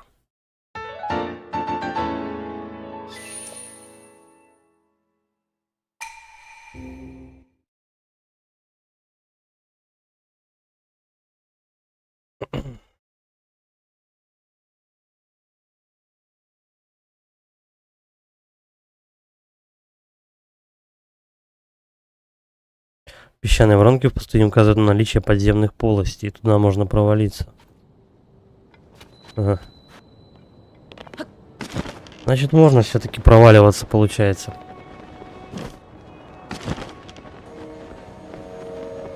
В городе вообще, да, никого нету? Ясно. Все там. Все внизу. То ли они от монстров спрятались, то ли от бури. Виза, ты меня слышишь? Вроде никого нет. Что? Вой, ты прячешься здесь от песчаной бури? Укрытие Геруда за этой дверью. Извини, но воем туда вход воспрещен. Ты не знаешь, что значит вой? Это мужчина на герудском языке. Извини, но мы живем по своим правилам. По нашим законам, молодым Геруда вообще не пристало общаться с воями. Что происходит? Что случилось? Да ничего, вой тут один крутится. Что ты сказала? Вой? Да не беспокойся. Этот вой такой же щупленький. Этот вой такой щупленький. Он даже до слухового окошка не дотягивается. Никто его не заметит, и я не позволю ему никого увидеть. Вообще-то воем запрещен вход в город Геруда. Но в такой чрезвычайной ситуации... В общем, я могу закрыть глаза на твое присутствие, если ты пообещаешь держаться подальше от укрытия. Если тебе нужно убежище от песчаной бури, ты можешь спрятаться в одном из домов на поверхности. А зачем мне дома на поверхности? Я туда хочу. О,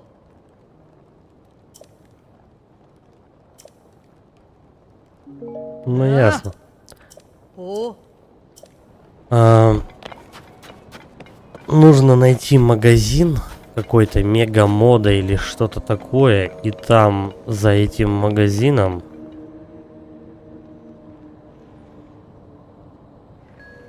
должен быть проход, что ли. Что написано? Гостиница. Нет.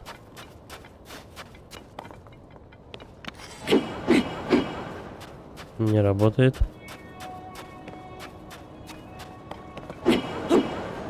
Надо магазин искать.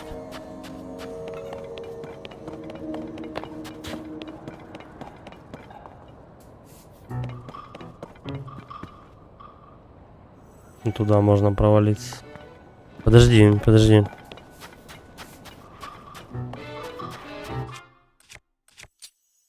Ну-ка, ребятки. О, ни хрена у него жира. А где помощники мои?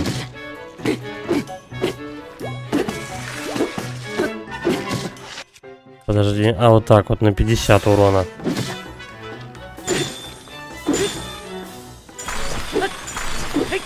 Сразу же откисли, товарищи. Короче, меч этот пососный. Ну, зато не ломается.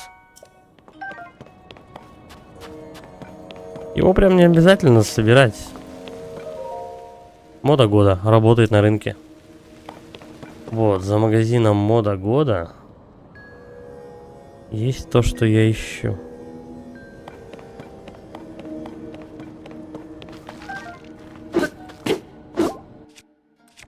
Как по жопе ладошкой, серьезно.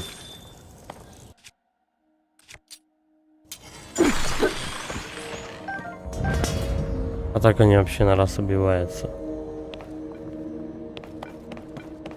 Ну-ка.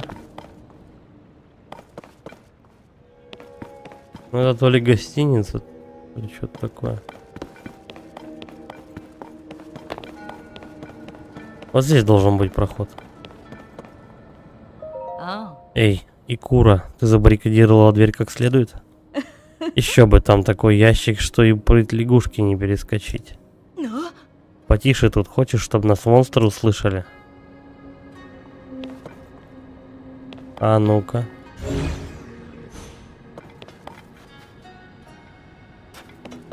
Через крышу, да, наверное?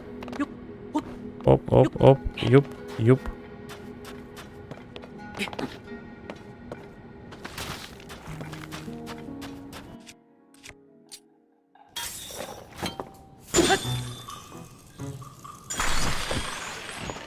Жалко будет этот меч, когда сломается, конечно. Меч хороший. Так, и это что, никак не додвинуть?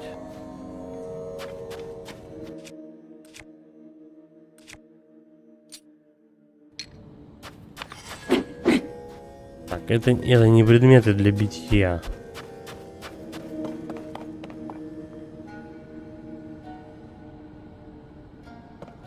Мне кажется, если ты туда упадешь, то ты разобьешься.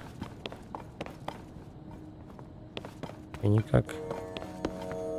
Блин, я уже весь дом так-то почти обошел.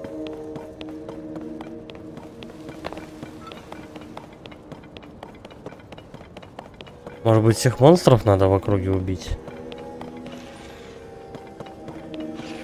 Потому что я ничего не вижу, чтобы тут какие-то ящики можно шевелить вообще.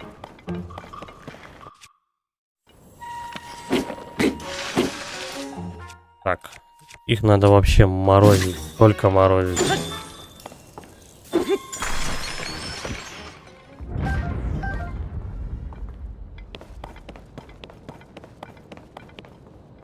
Эти ребята только морозятся. Это что? Котики на прокат. Котики, маркотики, подожди, а если я просто упаду вот сюда? И попасть как-то через крышу. Ого.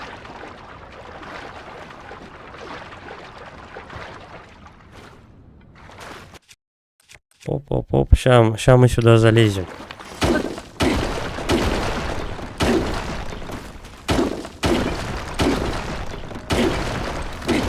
Что-то не пойму, где помощники мои, серьезно.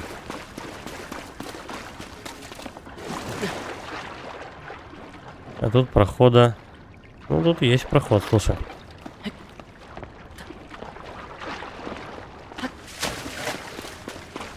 Давай сначала здесь походим.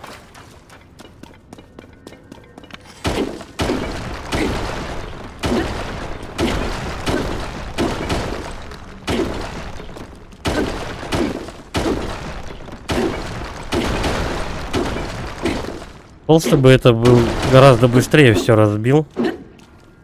Я сейчас только оружие урабатываю просто. Мне даже ни одного этого молотка не дали.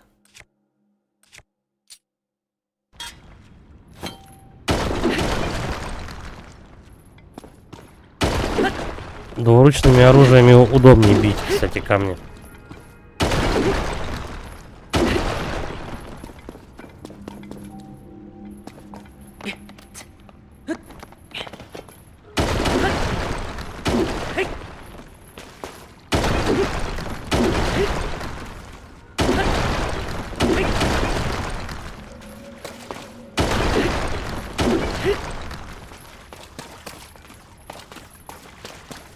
Угу.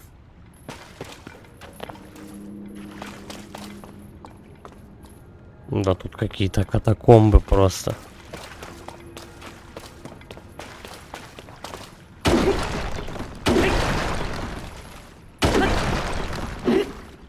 Она оружие, подожди.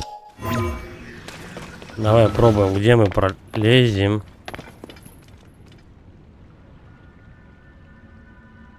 Какой дом мне надо?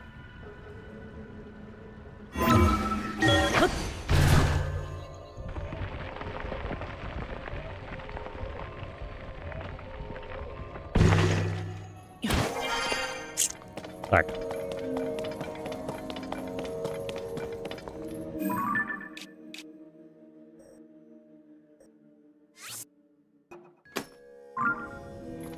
Хотя бы.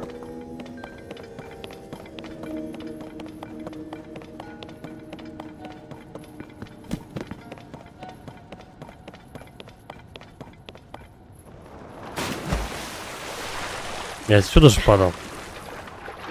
Да.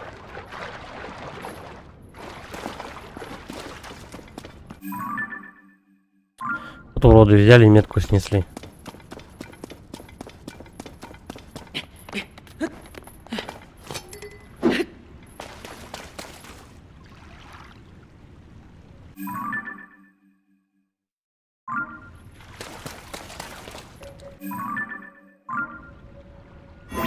Пролезет, нет? Надеюсь, эти, дома объединены между собой. Да, слушай. Так, список клиентов, товар, а? Ой, но дверь забаррикадирована. Как тебе удалось? Стоп, у нас же в уставе не лезть к клиентам с вопросами. Пробрался и ладно, в этом магазине всем рады. Это штаб-квартира тайного общества Геруда. Единственное место в городе, где продается одежда для воев. Думаю, и так ясно, почему информация о нашем обществе держится в тайне. Какие-то феминистки, короче. Наш подход прост. Не задавать лишних вопросов и обслуживать всех клиентов без ограничений, кем бы они ни были. Ты явно обычный вой, я буду рада обслужить тебя. Обслужи меня. Наплечник пустыни. Мужской доспех. Которые использовались, это скорость по снегу. 1300, недороговато. Пескоходы. 1200. А вот это пригодится. Сава-сава. А. Сава-сава. 1200 минусом. Сава-сава. О.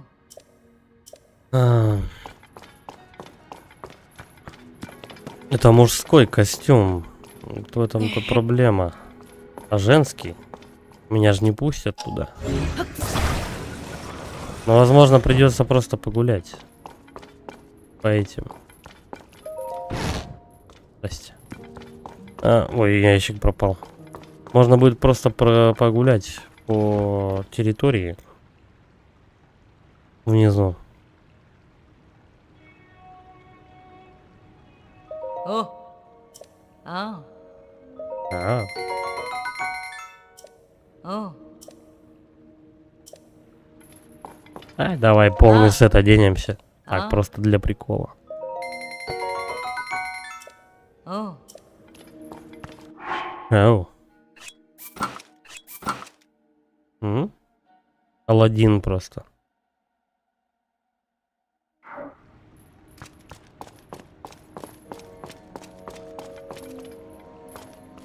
Все, давай выбираться. Нежный биом я определенно уже не залезу. Давай еще раз попробуем центральные улицы пройти.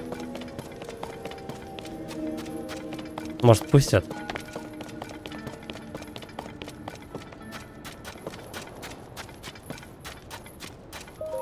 О!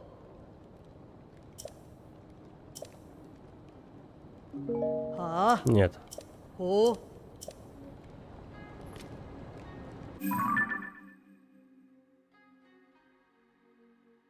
Короче, идем к круглой вот этой штуке через низ. Ладно, я хотя бы сет нашел. Тоже полезно будет. Так. Через катакомбу проберемся. Я думаю, да.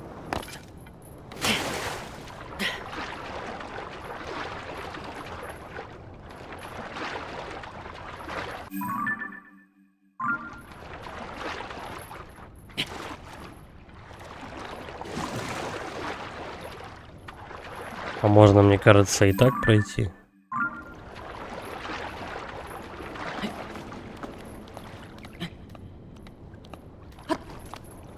Принц Персии, реально.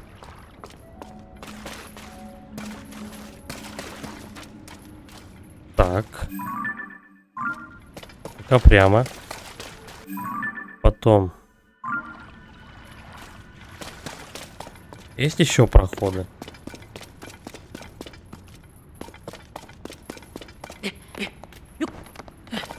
Ладно, давай попробуем. Я не понимаю, где у меня помощники, которые бьют камни.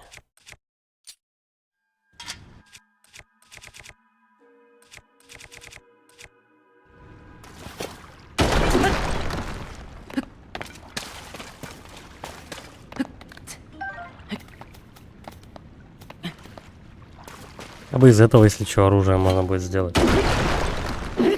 И все.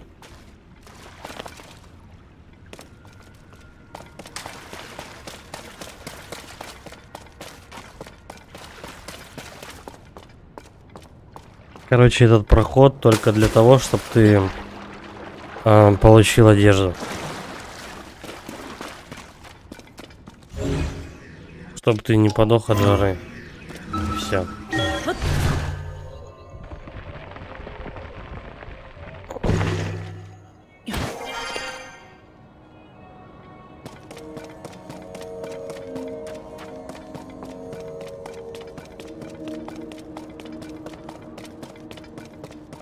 Может, еще какой-то проход есть?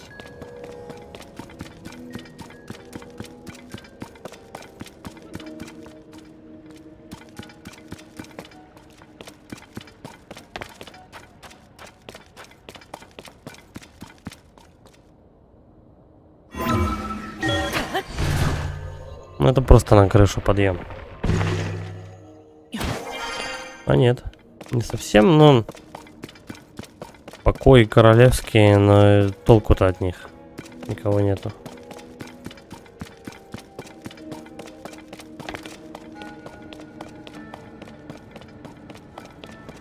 Центр не пускают.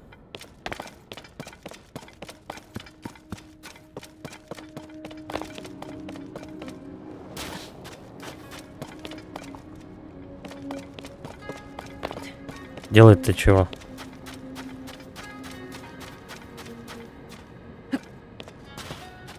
В общем, я почитаю, что нужно делать. Сейчас все равно закругляться будем. Я пришел сюда.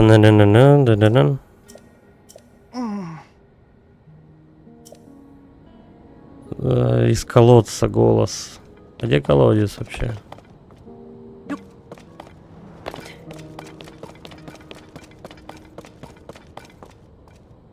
Тут магазин.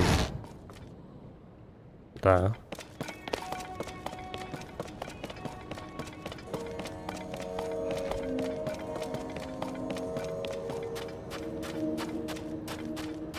Да, вообще за стенками уже.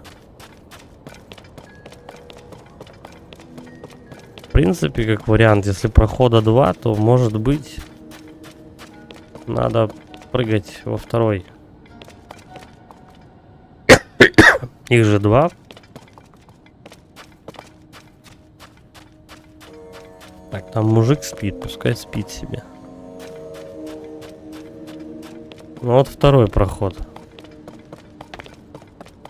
Это как раз, наверное, в центр и ведет. Да.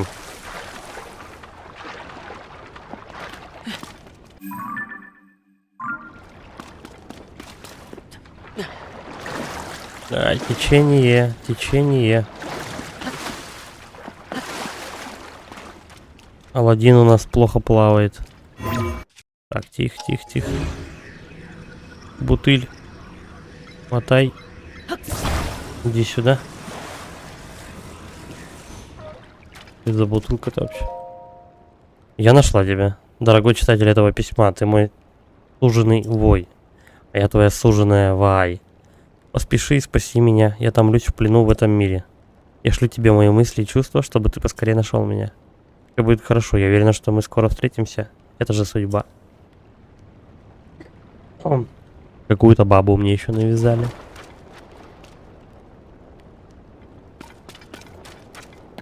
Подожди. Смысл мне ее в записке читать? Надеюсь, я все правильно сделал.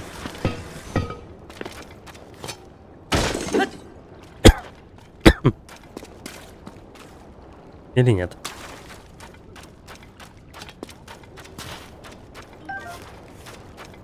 Единственный момент, как я могу туда попасть, это вот так.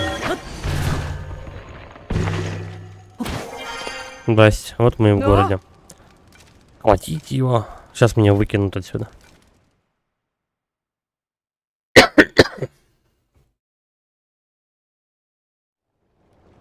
Нужна одежда. Уходи. Уходи, вход воспрещен. Погоди-ка. Меня пустили в город, слушай. Белла, командир Геруда. Давненько мы не виделись, рыцарь Хайрула. Все в порядке? Предводительница позволила этому вою входить в город и пользоваться всем необходимым. Предупредите остальных. Ты пробрался сюда через эту ужасную бурю. Неужели с плохими новостями? Пропала принцесса Хайрула. До нас доходили слухи о замке Хайрул, но оказывается все намного хуже, чем мы думали. И все же, рыцарь Линк, я впечатлена тем, что ты добрался сюда, несмотря на бурю. Песчаная буря поднялась так внезапно, мы и опомниться не успели. Мой отряд попытался разузнать, что случилось. Но разведчицам досталось от монстров, которые заполонили пустыню, мерзких гибдо. Эти гибдо настолько обнаглели, что даже начали совершать вылазки в город. Пришлось собрать жительниц здесь. Как защитница города я чувствую глубокий стыд за свое поражение. Я была бы рада помочь с поисками принцессы, но сейчас не самое подходящее время, сожалею. Госпожа Риджу как раз тренируется. Ее особая способность должна избавить нас от этой напасти. Если хочешь поговорить с госпожой Риджу, отправляйся на север к руинам. Это основной квест. Угу.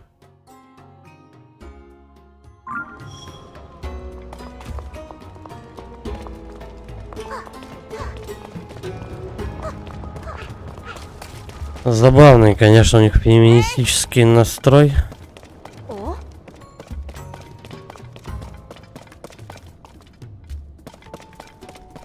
Ну тут сейчас половина квеста точно работать не будет. Надо их всех на улицу оттащить.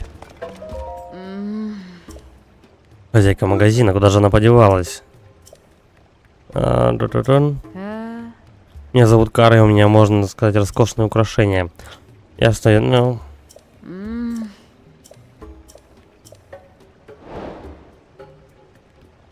Вот там, где я мини-босса встретил, пока Корока нес, короче. Нужно сначала этого мини-босса убить, а потом... Че, я выйду отсюда?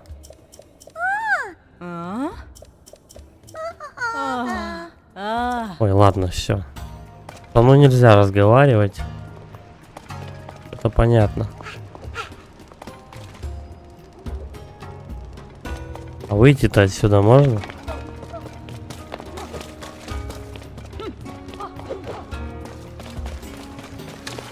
Сейчас со мной вообще никто никаких дел иметь не будет. Мне нужно на основной квест топать.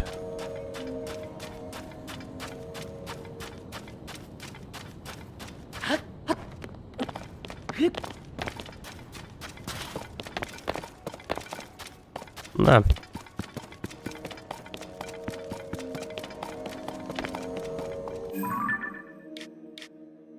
Надеюсь, мне пустыня позволит это сделать. Сейчас я попробую выйти вообще хотя бы с города. Мне кажется, ничего видно не будет.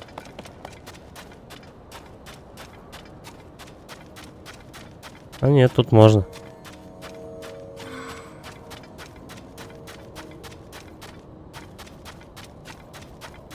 Короче, да. У тебя ветер дует специально, чтобы ты ориентир не потерял. Но можно и так добраться.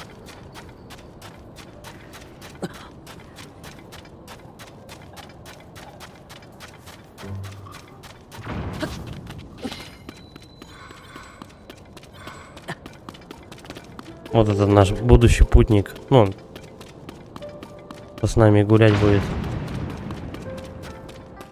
Здрасте.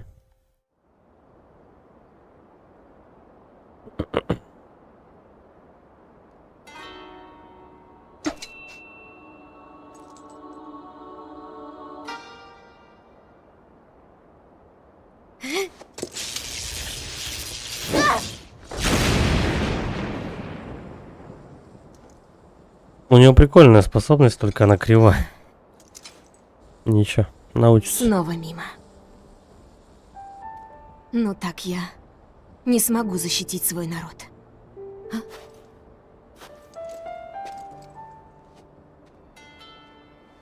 Линк?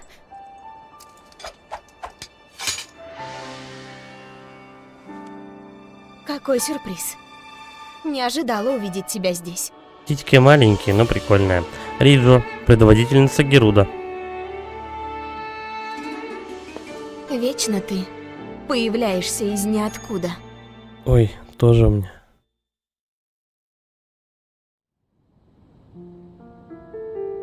А? Замок Хайрул поднялся в небо, а принцесса Зельда исчезла. И ты здесь, чтобы узнать, что произошло? Я разделяю твою боль. Зельда и моя подруга. Я сделаю все возможное, чтобы помочь. Но для этого мне нужно как можно быстрее разобраться с неприятностями, с которыми столкнулись Геруда. Было непросто сюда добраться, верно? Это происшествие с замком Хайрул не единственная аномалия. Тогда же в Геруда поднялась песчаная буря. Она в мгновение ока окутала наш город и всю пустыню. И затем исторгла рой неизвестных нам монстров. Мы называем их Гибдо. Они медлительны, но обычное оружие против них почти бесполезно. Поэтому исследование бури сильно затянулось. Ты наблюдал за мной? Я сейчас пытаюсь попасть молнией вон в то чучело. Этот прием может сработать и против Гибда. Увы, он открылся лишь мне недавно, и целюсь я еще не так хорошо, как хотелось бы. Мне нужно как можно скорее овладеть этим приемом, иначе нам не уничтожить Гибда. Если все получится, я наконец смогу выяснить, что вызвало песчаную бурю, и бросить все силы на поиски Зельды. Линк, ты поможешь мне тренироваться? Выпусти стрелу в то чучело, я попробую прицелиться в нее молнией.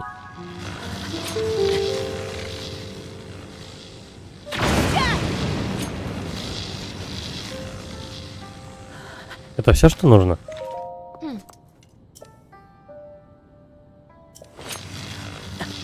По-моему, я этой бабе в голову выстрелил. Оно? У нас получилось. Отлично. Давай попробуем еще раз. Как угодно. Целься вон в те чучела. Посмотрим, удастся ли нам попасть во все сразу одним ударом. Чтобы все получилось, вместо того, чтобы стрелять в каждой из них по отдельности, целься в центр. Видишь, там камень. Вот туда, рядом с ним. А плохо одно. Чем дальше моя цель, тем дольше мне приходится заряжать свою молнию. Учитывай. Ладно.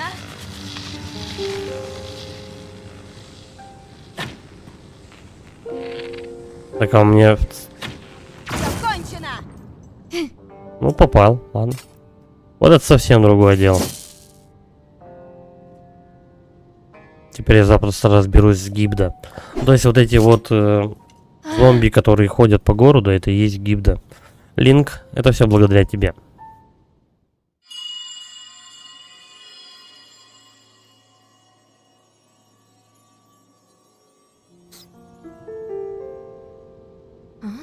Что это было? На звуки песчаной бури не похоже. Ты тоже слышал это? Это же... Я с донесением. Целая орда Гибда напала на рынок Каракара. Белла уже отправилась туда. Как это? Ладно, поняла, спасибо. Линк, мы должны немедленно отправиться на рынок Каракара.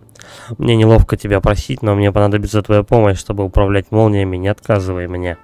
Значит, где этот... Знаешь, где этот рынок? Он у оазиса к северо-востоку от города Геруда. На этот раз мы покажем этим Гибда. Я уже там был, кстати.